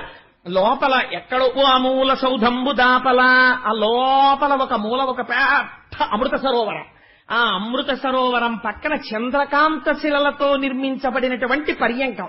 ఆ పర్యంకం మీదంతా అలంకారము చేయబడి పరచబడినటువంటి అరవిరిసిన కమలపూలు, ఆ కలువ పూల మధ్యలో పడుకున్నటువంటి లక్ష్మీదేవి, ఆ లక్ష్మీదేవి పక్కన కూర్చుని ఆవిడ పైట కొంగుని చేత్తో పట్టుకుని వేళ్లకి చుట్టుకుని చంటి పిల్లాళ్ళ ఆడుకుంటున్నటువంటి శ్రీమన్నారాయణుడు. ఇప్పుడు ఈయనకి ఏం వినబడింది అంటే, అలా వైకుంఠపురంబులో నగరిలో ఆమూల సౌధంబుదాపల మందారవనాంతరామృతర ప్రాతేందు కాంతోపలోత్పల పర్యంకరమా వినోదియగువాపన్న ప్రసన్నుండు. అలా భార్యతో ఆడుకుంటున్నా సరే తనని ఎవరైనా ఒక్కసారి మనస్ఫూర్తిగా పిలిస్తే పరిగెత్తుకొచ్చేటటువంటి లక్షణమున్న అపన్న ప్రసన్నుండు విహ్వల నాగేంద్రము పాహీ పాహీ అన కుయ్యాళించి సంరంభియై. ఆ ఏనుగు శరణాగతి చేసి కలుగడే నా పాలి కలిమి సందేహింప కలిమిలే ములులేక కలుగువాడు అన్న పద్యం వినపడిందంటే శరణాగతి చేసి దాని దురవస్థని గమనించాడు. సిరికింజప్పడు శంఖచక్రయుగముంచేదోజి సంధింపడే పరివారంబును జీరడభ్రగపతిన్మన్నింపడు ఆకర్ణికంతరథం మిల్లము చక్కనొత్తడు వివాద ప్రోద్ధిత శ్రీ కుచోపరిచలాంచలమైన వీడడు గజప్రాణ అవనోత్సాహి అయి. ఏమి పోతనగారండి, మహానుభావుడు రామచంద్రమూర్తి ఆయన రూపంలో వచ్చి పూర్తి చేశారు. ధన్యుడైపోయారు మా పోతనగారు. అందుకని సిరికింజప్పడు ఆ పమిట కొంగు వేళ్లకి చుట్టుకుని ఆడుకుంటున్నాడు. ఆడుకుంటున్నవాడు లక్ష్మీదేవికి చెప్పలేదు, చెప్పకుండా పమిట కొంగు అలాగే పట్టుకుని పరిగెత్తుకుంటూ వెళ్ళిపోతున్నాడు. సిరికింజప్పడు శంఖచక్రయుగముంచేదోయి సంధింపడు. ఆ శంఖం చక్రం ఇవేమీ లేవు. అసలు నాకు అనిపిస్తుంది గజేంద్రమోక్ష సన్నివేశంలో నిజంగా అలా వస్తున్నటువంటి నారాయణుడి చిత్రపటం గీసిన వాళ్ళు ఉన్నారా? నేను మొన్నటి రోజున భీష్ముడి గురించి చెప్తే ఎవరో ఒక పిల్లవాడు నాకు ఇక్కడ ఫోటో ఇచ్చాడు. ఇస్తే నేను చాలా క్యాజువల్ గా తీసుకుని జేబులో పెట్టుకుని వెళ్ళిపోయి ఇంటికి వెళ్ళిన తర్వాత ఫోటో అక్కడ పెట్టాను కళ్ళజోడును. పెడుతుంటే చూసి ఆశ్చర్యపోయాను. నిజంగా భీష్మాచార్యులు వారు రథం మీద ఇలా పొంగిపోతుంటే కిందకి దిగిపోయి అర్జునుడు ఇలా కృష్ణుడు చక్రం పట్టుకొచ్చేస్తుంటే అర్జునుడు కాళ్లు పట్టుకుని బావా వద్దు బావా అని వేడుకుంటున్న కురుక్షేత్ర సంగ్రామంతో కూడుకున్న ఫోటోని ఇచ్చాడు పాపం ఆ పిల్లవాడు. ఎవరో నాకు ఇంటికెళ్ళి మురిసిపోయాను. రోజు చూద్దామని దాన్ని ఎదురుగుండా పెట్టాను కూడా. సో నేను ఎందుకు చెప్తున్నానంటే అలా రావడంలో పోతన గారి లైవ్ టెలికాస్ట్ చూడండి. సిరికింజప్పడు లక్ష్మీదేవి చెప్పలేదు. శంకరచక్రయుగమున్ చేదోయి సంధింపడు. చేతుల్లో శంఖం లేదు, చక్రం లేదు, గదా లేదు, పద్మం లేదు, 4 చేతులు ఖాళీ. శంఖచక్రయుగమున్ చేదోయి సంధింపడు. ఆ పరివారంబును జీరడు. వెనకనొస్తున్నటువంటి పరివారాన్ని అడగడు, ఓ మాట మాట్లాడు. అభ్రగపతిన్మన్నింపడు. గరుత్మంతుడు ఇలా ఇలా ఎదురొస్తున్నాడు, స్వామి ఎక్కండని తోషవతలు మారేస్తున్నాడు. అభ్రగపతిన్మన్నింపడు. ఆకర్ణికాంతరథం మిల్లము చక్కనొత్తడు. ఇంతంత కుంతలములైనవి. ఆ జుట్టు ఇలా మీద పడిపోతోంది. పడిపోతుంటే ఆ చేత్తో ఇలా తోసుకోడు, వెనక్కి సర్దుకోడు. ఆకర్ణికాంతరథం మిల్లము చక్కనొత్తడు. వివాద ప్రోద్ధిత శ్రీ కుచోపరి చేలాంచలమైన వీడడు. అయ్యయ్యో ఇదేంటంటే అలా పవిటట్టుకు లాగేస్తున్నారని చెప్పి ఆవిడ వెనక పరిగెత్తుకొస్తోంది. ఆ పవిటి ఈయన చేతిలో ఉండిపోయింది. ఏమండో పవిటి వదలండి అంటోంది. అసలు ఆ మాట వినిపించుకోడు. వివాద ప్రోద్ధిత శ్రీ కుచోపరి చేలాంచలమైన వీడడు గజప్రాణ అవనోత్సాహి అయి ఆ ఏనుగు ప్రాణాలు రక్షించడానికి ఎడుతున్నాడు. ఈ ఒక్కనాడు పూజ చెయ్యని ఏనుగు ఒక్కసారి శరణాగతి చేస్తే అది పెట్టిన నియమానికి స్వామి లొంగిపోయాడు. ఏమి సౌజన్యమూర్తి అండి నిజంగా స్వామి. అందుకని చనుదించన్ అలా వచ్చేస్తుంటే ఆ స్వామి వెనకాతలట ఆ ముందు స్వామి వెళ్ళిపోతున్నారు. వెడుతుంటే శంఖచక్రనికాయంబును తన వెంటన్ సిరిలచ్చి వెంట నవరోధ వ్రాతముందాని వెంక పక్షీంద్రుడును ధన కౌమోదికి శంఖచక్రనికాయంబును ధజనీకాంతుడు నారదుండు తావొచ్చి రొయ్యన వైకుంఠ పురంబునన్ కలుగుమారాబాల గోపాలమున్. ఒక లైవ్ టెలికాస్ట్ ఇచ్చారండి. మనం అందరం ఇలా కూర్చునుండగా అలా వెళ్ళిపోతున్నట్ట స్వామి. పట్టు పీతాంబరం కట్టుకుని జలధర దేహు నాజాను చతుర్బాహు సరసీరు హక్షు విశాలవక్షు శంఖచక్ర గదా పద్మహస్తూని వర్ణించినట్టుగా పట్టు పీతాంబరం పట్టుకుని వెళ్ళిపోతుంటే, అమ్మవారి కొంగు పట్టుకుని వెళ్ళిపోతుంటే, అమ్మవారు పమిట జారిపోతుందని ఇలా రెండు చేతులతో పట్టుకుని ఆవిడ గబగబా వెళ్ళిపోతుంటే, తన వెంటన్ సిరి లచ్చి వెంట నవరోధ వ్రాతమున్ అంతఃపురకాంతలందరూ పరిగెత్తున్నట్ట. అవరోధ వ్రాతమున్ దాని వెనుక పక్షీంద్రుడును ముందుకెడితే తోసేస్తున్నాడని వెనక గరుడ వాహనం పరిగెడుతోందిట. దాని వెనుక పక్షీంద్రుడును దాని వెనుక ధన కౌమోదికి శంఖచక్ర నిగాయంబును శంఖము చక్రము కౌమోదికి శారంగమనేటటువంటి ధనస్సు ఆ బాణముల యొక్క ఆ పెట్టుకునేటటువంటి తూణీరము ఇవన్నీ కూడా వెనకాతల పురుష రూపాన్ని దాల్చి పరిగెత్తుకొచ్చేస్తున్నాయిట. శంఖచక్ర నికాయంబును ధజనీకాంతుడు విశ్వక్సేనుడు నారదుడు వచ్చేస్తున్నాడు. తావొచ్చి రొయ్యన వైకుంఠ పురంబునన్ కలుగువార్ అబాల గోపాలము. ఆ వైకుంఠపురంలో ఉన్న పిల్లాడి దగ్గర నుంచి ముసలాళ్ల వరకు అందరూ వచ్చేస్తున్నారు ఆకాశంలో. అందుకే ఎప్పుడైనా ఎవరింటికైనా చాలా మంది వచ్చేస్తుంటే తన వెంటన్ సిరి అన్నట్టు ఇలా వచ్చేసారంటారు మన వాళ్ళు. పోతన గారి పద్యాలు తెలుగుదేశం మీద ముద్ర వేసేసేయండి. తెలుగుదేశం మీద అంటే నా ఉద్దేశం ఆంధ్రదేశం మీద అని. అందుకని తెలుగు వాళ్ళ మనస్సుల మీద అంత ముద్ర వేసాయి. అందుచేత తన వెంటన్ సిరిలచ్చి వెంట నవరోధ వ్రాత ముందాని వెంక పక్షీంద్రుడును ధన కౌమోదికి శంఖచక్ర నికాయంబును ధజనీకాంతుడు నారదుండు తావొచ్చి రొయ్యన వైకుంఠ పురంబునన్ కలుగువార అబాల గోపాలమున్. అంటే అమ్మవారి దగ్గరికి వెళ్ళి అడుగుతున్నారు, తమాసలు ఎక్కడికి వెళ్తున్నాడమ్మా నీకు తెలుస్తుంది కదా ఆయన సంగతి, ఇలా ఎప్పుడైనా వెళ్ళాడా ఇంతకు పూర్వం ఎటమ్మా ఇలా వెళ్ళిపోతున్నాడు అనుకున్నారట. అమ్మవారు అందిట తను వెంచేయు పదంబు పేర్కొనడనాథ స్త్రీ జనాలాపముల్ వినెనో మృత్యులు మృత్యురించి రొఖలుల్ వేద ప్రపంచంబులన్. ఇలా వెళ్ళిపోయేటటువంటి సందర్భాలు కొన్ని ఉన్నాయి. ఈయన ఎప్పుడు వెళ్ళిపోతుంటారో తెలుసా, ఆవిడికి తెలుస్తాయి రహస్యాలన్నీ ఇంటి ఆవిడికి. ఆయన ఈ టైంలో వెళ్ళారంటే ఖచ్చితంగా ఎక్కడికి వెళ్ళరా శివాలయంలో పడి ఉంటాడు, అక్కడ ప్రదక్షిణం చేస్తుంటాడంటుంది. ఆవిడికి తెలుసు ఈయన సంగతి. అందుకని చనుది ఆ వచ్చినటువంటి వాడు అలా వచ్చేస్తున్నాడు ఎవరికీ చెప్పకుండా అంటే ఆయన తప్పకుండా వేద ప్రపంచంబులన్ ఎవరో కలులు వేద ప్రపంచాన్ని తస్కరించారు, సోమకుడు తస్కరించినట్టు అప్పుడు వెడుతుంటారు. లేకపోతే ఏదైనా సభలలో ఆర్తి చెందినటువంటి కాంతలు గోవిందా అని ప్రార్థన చేస్తే వెడతాడు. అంటే ఏ ఏ సందర్భాల్లో ఇత పూర్వం వెళ్ళాడో స్వామివారు అమ్మ జ్ఞాపకం చేసుకుంటోంది. అందుకని అట్లాంటి సందర్భాల్లో వెడతాడు. భక్తులంకని చక్రాయుధుడేడి తెలుపుడని ధిక్కారించిరో దుర్జనుల్. చిన్న చిన్న పిల్లలైన భక్తుల్ని పట్టుకుని ఏడ్రా ఎక్కడున్నాడు చూపించు పరమాత్మ అని కొంతమంది పెద్దవాళ్లు ధిక్కరిస్తుంటారు. నిన్ననేగా విన్నాం హిరణ్యకశిపుడు ప్రహ్లాదుడు. అందుచేత తను వేంచేయు పదంబు పేర్కొనడనాథ స్త్రీ జనాలాపముల్ వినినో మృత్యులు మృత్యురించిర ఖలుల్ వేద ప్రపంచంబులన్ ధనుజానీకము దేవతానగరిపై దండెత్తనో భక్తులంగని చక్రాయుధుడేడి తెలుపుడని ధిక్కారించిరో దుర్జనుల్. అందుకని ఇలాంటి సందర్భాలు ఏమైనా వచ్చాయేమో స్వామి అలా పరిగెడుతున్నాడు అందావిడ. కానీ వీళ్ళు ఊరుకుంటారా, అమ్మా ఎక్కడికెడుతున్నాడో అడుగమ్మా, ఎక్కడికెడుతున్నాడో అడుగమ్మా, మేము వెడితే చెప్పట్లేదమ్మా అడుగమ్మా అడుగమ్మా అంటున్నారు. ఒక పక్కనేమో గబగబా నడిస్తే స్వామివారి కాళ్లలో కాళ్లు పడిపోయి కింద పడిపోతుంది. నడిచేవాడికి చేతులు ఊగాలి, చేతులు ఊపుకుంటూ పోని వెనకాతల గబగబా వెడదామంటే పమిట కొంగు అట్టుకెళ్ళిపోతున్నాడు. అందుకని రెండు చేతులు పమిట కొంగు అడ్డెట్టుకుంది, ఆ పమిట కొంగు జారిపోకుండాను. అలా వెళ్ళిపోతున్నటువంటి తల్లి నిజంగా అమ్మవారు పడింది ఆ రోజున బాధ. అడిగెదన్నని కడుబడ్డిజను అడిగిన తన మగడు నుడ్డుబడ్డ నిన్నడయ్య డగున్ వెడ్డబెడ్డ సిడి ముడ్డిద్ద డబ్బడ్డ నడుగిడ్డున్న డుగిడ్డదు జడిమన్న డుగిడ్డున్న డలన్. పోతన గారి పద్యం కూడా అలాగే పడింది. ఆయన అంటారు, ఆ వెడుతున్నప్పుడు అయ్యవారి కాళ్లలో అమ్మవారి కాళ్లు పడిపోతూ ఈ అడుగుతున్న వాళ్ళ మాటలకి జవాబులు చెక్కలేక అమ్మవారి అడుగులు తలబడుతూ అయ్యవారి వెనకాతలు నడిచింది. ఇదో కష్టం. నిటలాలకములంట నివురు ఝుంఝుమ్మని ముఖ సరోజము నిండ ముసురుదెంట్లు. అమ్మవారేమో ఒక పక్క అయ్యవారితో ఇలా చేతులు పెట్టుకుని వెళ్ళిపోతుంటే అమ్మవారి ముఖమండలాన్ని చూసేట. అక్కడ ఉన్నటువంటి పెద్ద పెద్ద తుమ్మెదలు ఉరే పద్మాననే అమ్మవారు చాలా పద్మంలా ఉంటుంది కదా ఆవిడ ముఖం. ఉరే ఎంత పెద్ద పద్మం వస్తోందో తేనె తాగేద్దాన్ని రందని తుమ్మెదలన్నీ వచ్చి అమ్మవారి ముఖం మీద వాలిపోయింటాయి. నిటలాలకములంట నివురు ఝుంఝుమ్మని ముఖ సరోజము నిండ ముసురుదెంట్లు. నలులనోపక జిల్గ అలనల్ల చేరి నయోష్టబింబజ్జుతలుడియనురుకు సుఖములను తోల చక్షుర్మీనములకు మందాకినీ పాఠీన లోకమిగుచు మీన పంతులు దాట మీతీగతో రాయ శంపాలతలు మింట సరణి కట్టు. శంపలను తోల చక్రవాకంబులు కుచయుగంబును చూసి కొవ్వు చూపు మెలతో మగిలు పిరిది మెరుగు తీవయు పోల జలదువర్ను వెనుక జనడునప్పుడు. అమ్మవారి ముఖం మీద ఆ తుమ్మెదలన్నీ వాలిపోతే అమ్మవారు అయ్యో అయ్యో అయ్యో అయ్యో పద్మం కాదే ఇది లక్ష్మీదేవిని, నా ముఖమే పక్కకి పోండే అని ఎడం చేత్తో పమిట పట్టుకుని కుడి చేత్తో తుమ్మెదల్ని తోలేసిందిట. ఇంకొంచెం ముందుకెళ్ళిందిట, ఆకాశగంగ కనపడిందిట. ఆయన పాదములందే అది జనించే ఆ ఆకాశగంగలో చేపలు తిరుగుతున్నాయి. అవి చూసేయట. చూసి వక్రలక్ష్మి పరివాహ చలన్మీ నభలోచన, చేప పిల్లల్లా ఉంటాయి కదా అమ్మవారికి మీనాక్షి అని పేరు.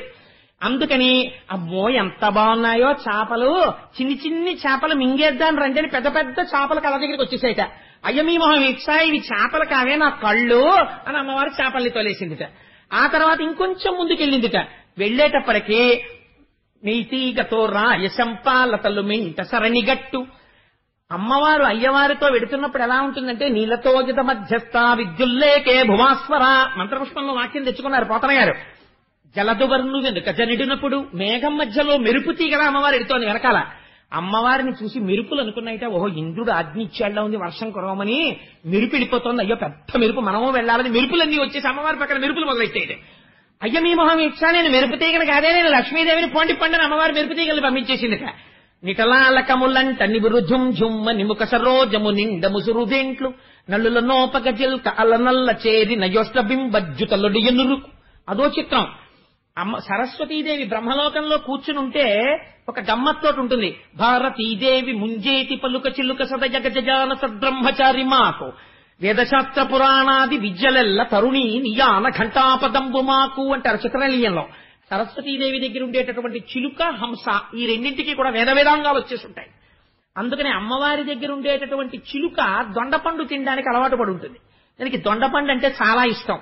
సరస్వతీదేవి దగ్గర కూర్చున్నటువంటి చిలుకలుట అలా వెళ్ళిపోతోంది. అమ్మవారు లక్ష్మీదేవి వెళ్ళిపోతుంటే అమ్మవారి యొక్క అధరాన్ని చూసేయట కింది పెరివిని. అమ్మో ఎంత ఆరముగ్గిన దొండపండు కొరికేద్దాని రెండన చిలకలు వచ్చేసేయట. అమ్మవారి చిలకల్ని తోసేసి మీ మోహం ఇచ్చా ఇది నా పెదవే అది దొండపండు కాదని చిలుకల్ని తోసేసింది. ఎన్ని కష్టాలంటే అమ్మవారికి. నిజంగా ఆ స్థితిలో అమ్మవారిని అంత గొప్పగా వర్ణించారు పోతనామాచ్యుల వారు. ఇలాంటి తల్లి జలదువర్ను వెనుక జనెడునప్పుడు ఆ మేఘస్వరూపంతో ఉన్నటువంటి శ్రీ మహావిష్ణువు వెనకాతల అమ్మవారు ఇలా వెళ్ళిపోతుంటే ఆయన అంటారు, ఆ తాటంకాచలనంబుతో నటభుజద్ధమ్మిల్ల బంధంబుతో శాటీముక్త కుచంబుతో. అమ్మవారి పేరు చెప్పేటప్పటికీ పోతన గారికి ఒళ్ళు తెలియదండి. చెప్పేది గజేంద్రమోక్షం శ్రీ మహావిష్ణువు కదా. పద్యాలు తీసుకెళ్లి అమ్మవారి మీద వేస్తున్నారు. ఎందుకని నమ్మితి నామ నంబున సనాతనులైన ఉమామహేశులన్ అంటుంటారు. అమ్మలగన్నయమ్మ ముగురమ్మల మూలపుటమ్మ చాలా పెద్దమ్మ సురారులమ్మ కడుపారడి బుచ్చినయమ్మ తన్నులో నమ్మిన వేల్పుటమ్మల మనంబున ఉండెడియమ్మ దుర్గమాయమ్మ కృపబ్ధినిచ్చుట మహత్వ కవిత్వ పటుత్వ సంపదల్. అటువంటి స్థితి కదా అయింది. అందుకని అమ్మవారి పేరు చెప్పేటప్పటికి ఎంత సంతోషమో. అందుకని ఆ కదులుతున్నటువంటి తాటంకాచలనంబుతో నటభుజద్ధమ్మిల్ల బంధంబుతో శాటీముక్త కుచంబుతో నధుడ చించత్కంచితో శీర్ణలలాటలేపనముతో మనోహర కర గ్రాహీ హస్తంబుతో. ఎన్ని రకాలుగా ఉందంటే ఆవిడ కోటీందు ప్రభతో ఉరోజభర సంకోచద్ది లగ్నంబుతో. లక్ష్మీదేవిని కళ్ళకి కట్టి చూపించారండి విష్ణు భగవానుడి వెనకాల పెడుతున్న లక్ష్మీదేవి. అమ్మవారు ఎలా ఉందంటేట తాటంకాచలనమ్ముతో. ఆ అమ్మవారి తాటంకాలు ఎన్నడైనా నడిచి వెళ్ళిందా మా తల్లికావిడికి ఏం అవసరం? ఆవిడంత గబగబా నడిచి వెళ్ళిపోతూ ఇలా పమిట పట్టుకుని వెళ్ళిపోతుంటే చెవులకు పెట్టుకున్న తాటంకాడు ఇలా ఊగుతున్నాయిట. అవి ఊగుతుంటే అమ్మవారి ఎర్రటి చెక్కిళ్లల్లో ప్రతిఫలిస్తుంటే స్ఫురద్గండాభోగ ప్రతిఫలిత తాటంకజుగులం చతుశ్చక్రం మన్యేతవముఖమిదం మన్మదరథం యమారుహ్యదృహ్యత్కమనిరథమర్కేందు చరణం మహావీరోమార ప్రమదపతయే సంగీతవతే అంటారు సుందరలహరిలో శంకరాచార్యుల వారు. అలా అమ్మవారి యొక్క తాటంకములు ఊగుతున్నాయిట.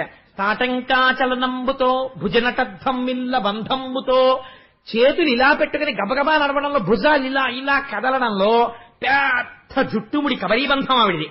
ఆ జుట్టు ముడికి భుజాలు ఇలా ఇలా తగలడంలో ఆ బంధం అంతా ఊడిపోయింది. ఊడిపోయి అమ్మవారి జుట్టు ఒక్కసారి ముడి ఊడిపోయి ఆ పిరుదుల కింద వరకు పెద్ద జట ఆ కేశపాశం వేలాడుతోందిట.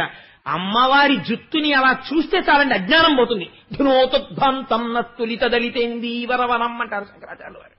అందుకని అటువంటి కేశపాశంట. అందుకని భుజనటద్ధమ్మిల్ల బంధంబుతో శాటీముక్త కుచంబుతో కట్టుకున్న పట్టుపుట్టం పమిట పక్కకి తొలగిపోయిందిట. శాటీముక్త కుచంబుతో నధృడత్యంచకంచితో గట్టిగా పెట్టుకుందిట మొలనూలు. దానికి చిరుగంటలు. అమ్మవారు అడుగు తీసి అడుగు వేస్తుంటే ఆ గంటలు గల్లు గల్లు గల్లు గల్లుమని మోగుతాయి. ఆ శబ్దాల్ని బట్టి అమ్మవారి పక్కన ఉన్నటువంటి హంసలు ఆ శబ్దాలు వింటూ అటు ఇటు ఊగుతూ అవి నడుస్తుంటాయి. అందుకని వాళ్ళని పరమహంసలు అంటారు. ఉచ్ఛ్వాస నిశ్వాసలో అమ్మవారి దర్శనం చేసేవాళ్ళని. అటువంటి పెట్టుకున్నటువంటి ఆ వడ్డాణం ఊడిపోయి కిందకి జారిపోతోంది.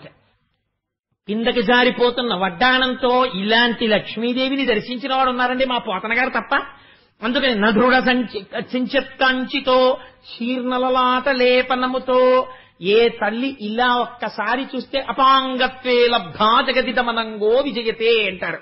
ఇలా క్రీగంటి చూపు చూస్తే కోట్లకు పడగలెత్తుతాడు కొన్ని జన్మలు. అటువంటి తల్లికి నుదుటి మీద చెమట పట్టిందిట.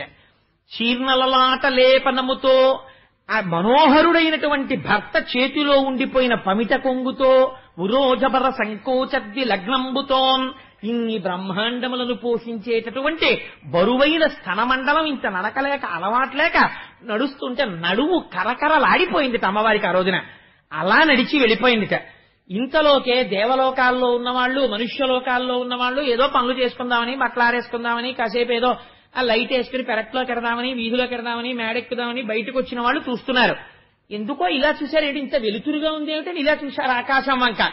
చనుదించన్ ఘనుడల్లవాడ హరిపజ్జంగంటి రే లక్ష్మి శంకరనాదం మది చక్రమల్లదే భుజంగధ్వంసియున్వాడ క్రమ్మన నేతంచ నటంచు వేల్పులు నమో నారాయణాయేతి నిస్వనులై మృక్కిరిమింట హస్తి దురవస్థావక్రికిన్ చక్రికిన్ అంటారు పోతన గారు. ఒక్కసారి ఎక్కడ వాళ్ళు అక్కడ నిలబడిపోయారట. చనుదించన్ ఘనుడల్లవాడ హరి తపస్సులు చేస్తే కనపడిన వాడి వాళ్ళు ఇలా వెళ్ళిపోతున్నాడు. చూడండి చూడండి చూడండి అని చూపిస్తున్నారట. పట్టు పీతాంబరం కట్టుకుని గబ గబ గబ గబ అడుగులు వేసుకుంటూ వెళ్ళిపోతున్నాడు. భార్య ఎందుక ఏమండో హరే కాడు చనుదించన్ ఘనుడల్లవాడ హరి పజ్జంగంటి రే లక్ష్మి చల్లటి బట్ట కట్టుకుని అదిగో మా అమ్మవారు ఆవిడ వెళ్ళిపోతోంది. నిత్యాన పాయనీం నిరవద్యాం దేవదేవ దివ్య మహిషీం మా తల్లి వెళ్ళిపోతోంది. చనుదించన్ ఘనుడల్లవాడ హరి పజ్జంగంటి రే లక్ష్మి శంఖరినాదం మదే చక్రమల్లదే భుజంగధ్వంసియున్వాడే ఆతత పక్షమారుతరజకంపిత ఘూర్ణితాచల వ్రాత మహార్ణవుండు అంటారు అమృతాపహరణంలో నన్నయ్య గారు. అలా రెక్కల సవ్వడిలో వేదం వినిపించగలిగినటువంటి గరుడవాహనం వెళ్ళిపోతోంది. అందుకని చనుదించన్ ఘనుడల్లవాడ హరిపజ్జంగంటి రే లక్ష్మి శంఖనినాదం మది చక్రమల్లది భుజంగధ్వంసియున్వాడే క్రమ్మన నేతంచ నటంచు వేల్పులు నమో నారాయణాయేతి నిస్వనులై మ్రొక్కిరి మింట హస్తి దురవస్థావక్రికిన్ చక్రికిన్. ఇంతమంది నిలబడిపోయి అడిగో స్వామి అమ్మ శంఖం చక్రం గరుడు నారాయణుడు నారదుడు అబ్బో అబ్బో అబ్బో నమో నారాయణ అంటూ నమస్కారాలు చేస్తూ నిలబడ్డారట. ఒక్కటి వినలేదు. ఎందుకని హస్తి దురవస్థావక్రికిన్ ఏనుగుని తొందరగా రక్షించాలి అని గబ గబ గబ గబ వెళ్ళిపోయాట.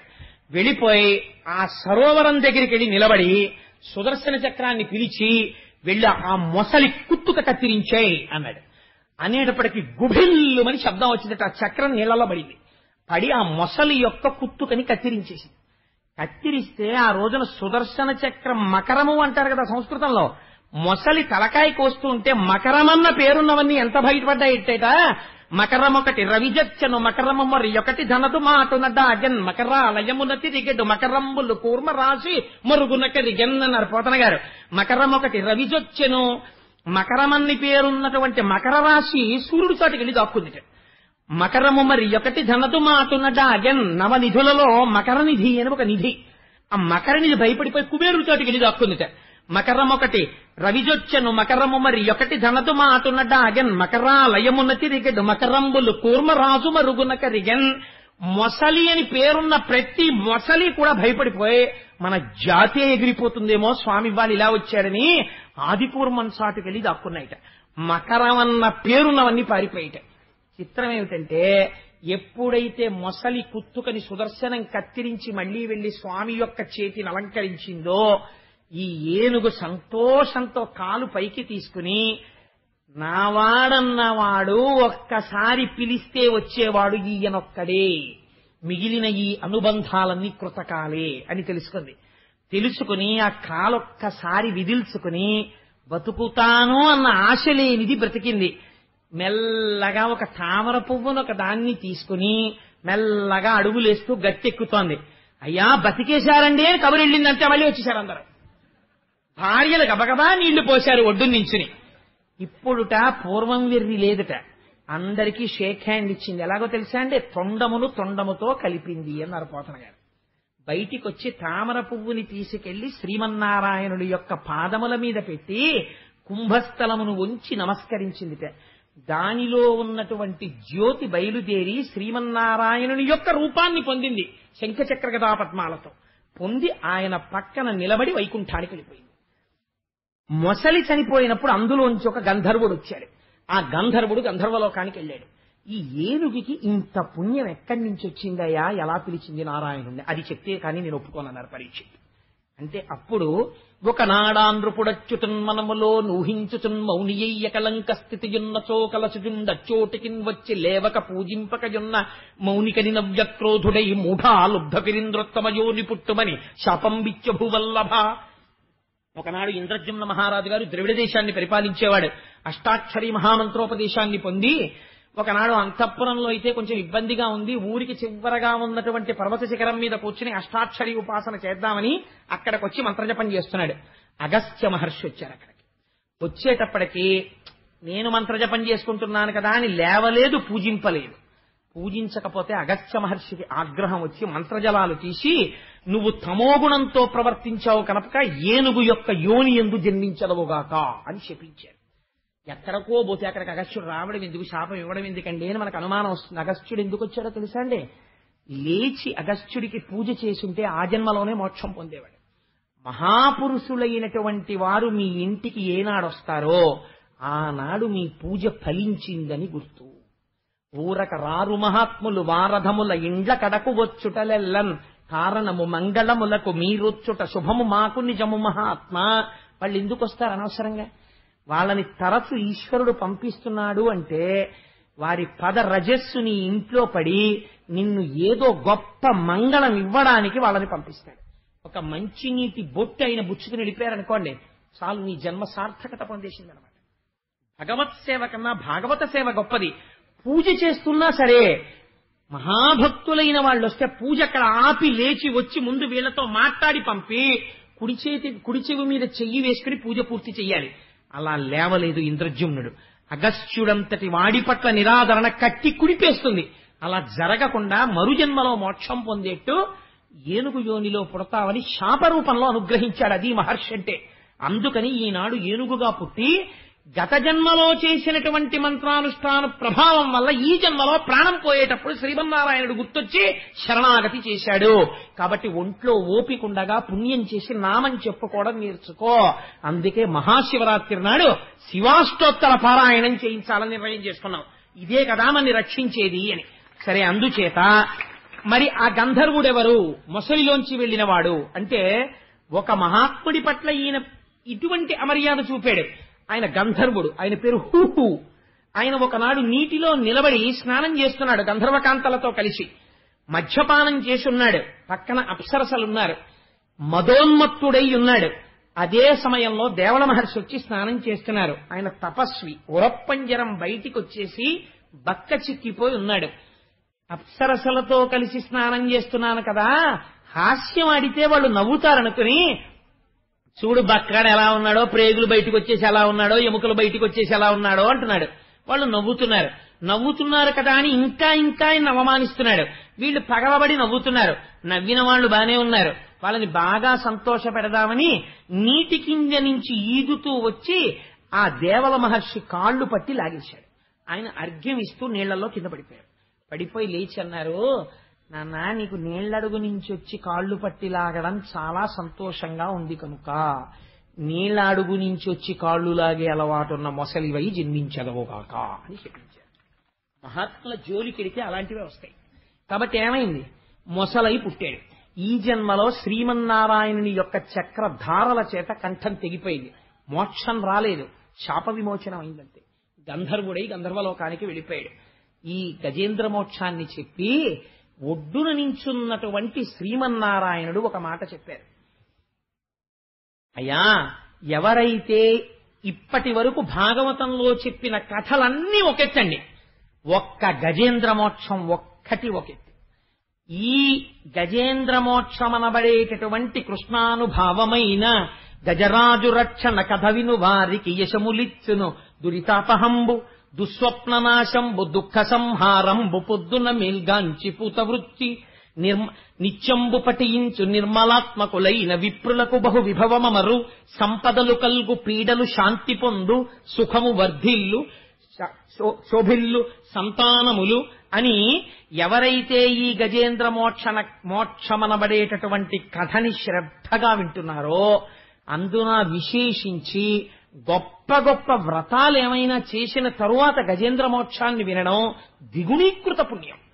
అలా వింటే, లేదా మామూలుగా చేతులు ఒగ్గి నమస్కరిస్తూ స్వామి యొక్క ఈ కథని ఎవరు వింటున్నారో అటువంటి వారికి దుస్వప్ననాశంబు, దుస్వప్నముల వలన వచ్చేటటువంటి బాధలు పోతాయి, రోగములు పరిహరింపబడతాయి, దరిద్రము తొలగిపోతుంది, సంపదలు కల్గు ఐశ్వర్యం కలిసొస్తుంది, పీడలు శాంతి పొందు, గ్రహదోషముల వలన పీడలు వస్తుంటే ఆ పీడలు తొలగిపోతాయి, పీడలు శాంతి పొందు, సుఖము సిద్ధించు, అపారమైన సుఖం కలిగి మనశ్శాంతితో ఉంటాడు, వర్ధిల్లు శోభనములు, ఇంట్లో అస్తమానం మంగళతోరణం కట్టి శుభకార్యాలు చేస్తూనే ఉంటాడు, వర్ధిల్లు శోభనములు. ప్రతిరోజు ఏ కోరిక లేకుండా ఈ పద్యాల్ని నిరంతరం అలా చెప్పుకునే అలవాటు ఉన్నటువంటి బ్రాహ్మణుడు ఎవడున్నాడో అటువంటి బ్రాహ్మణుడు అంత్యకాలమునందు యమదర్శనము చేయడు.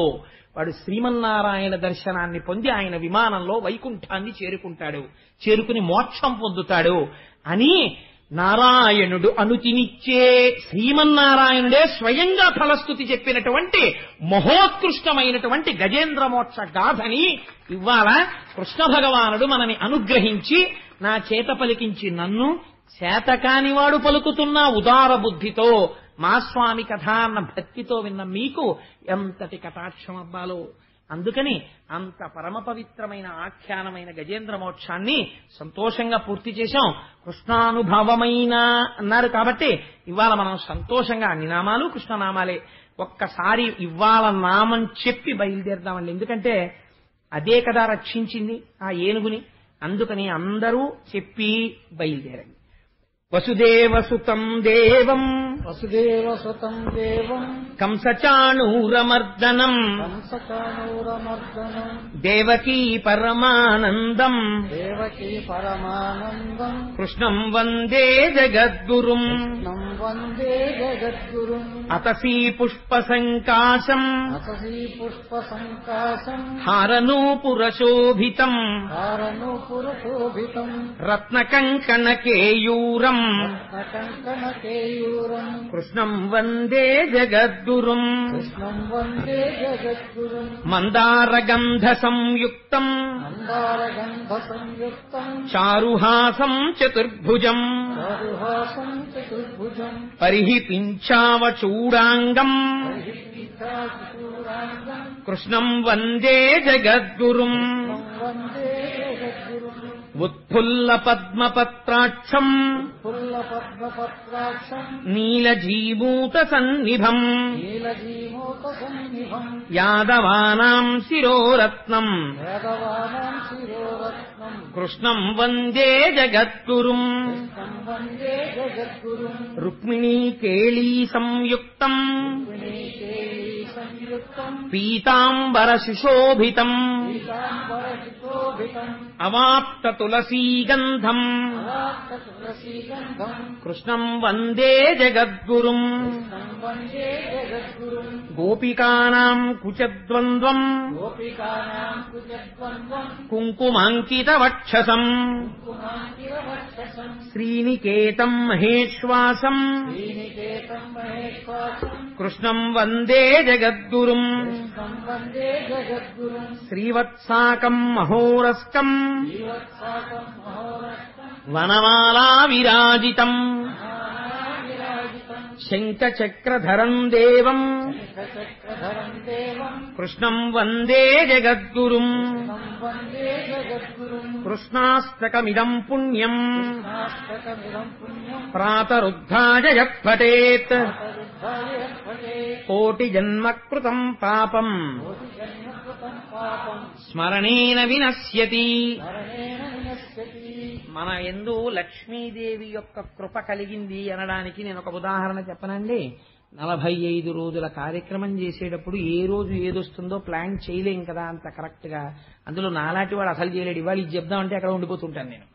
అలాంటిది ఆశ్చర్యకరంగా శుక్రవారం నాడు పంచమి తిథి ఉండగా అసుర సంధ్య వేళలో రేపటి రోజున లక్ష్మీదేవి యొక్క ఆవిర్భావం వస్తుంది.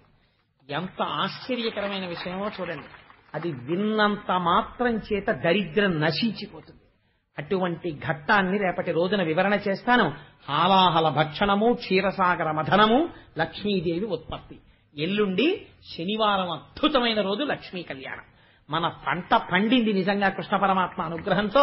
చక్కగా అందరూ ప్రసాదం తీసుకుని బయలుదేరుదురు గాని. సర్వం శ్రీ ఉమామహేశ్వర పరబ్రహ్మార్పణమస్తు. స్వస్తి.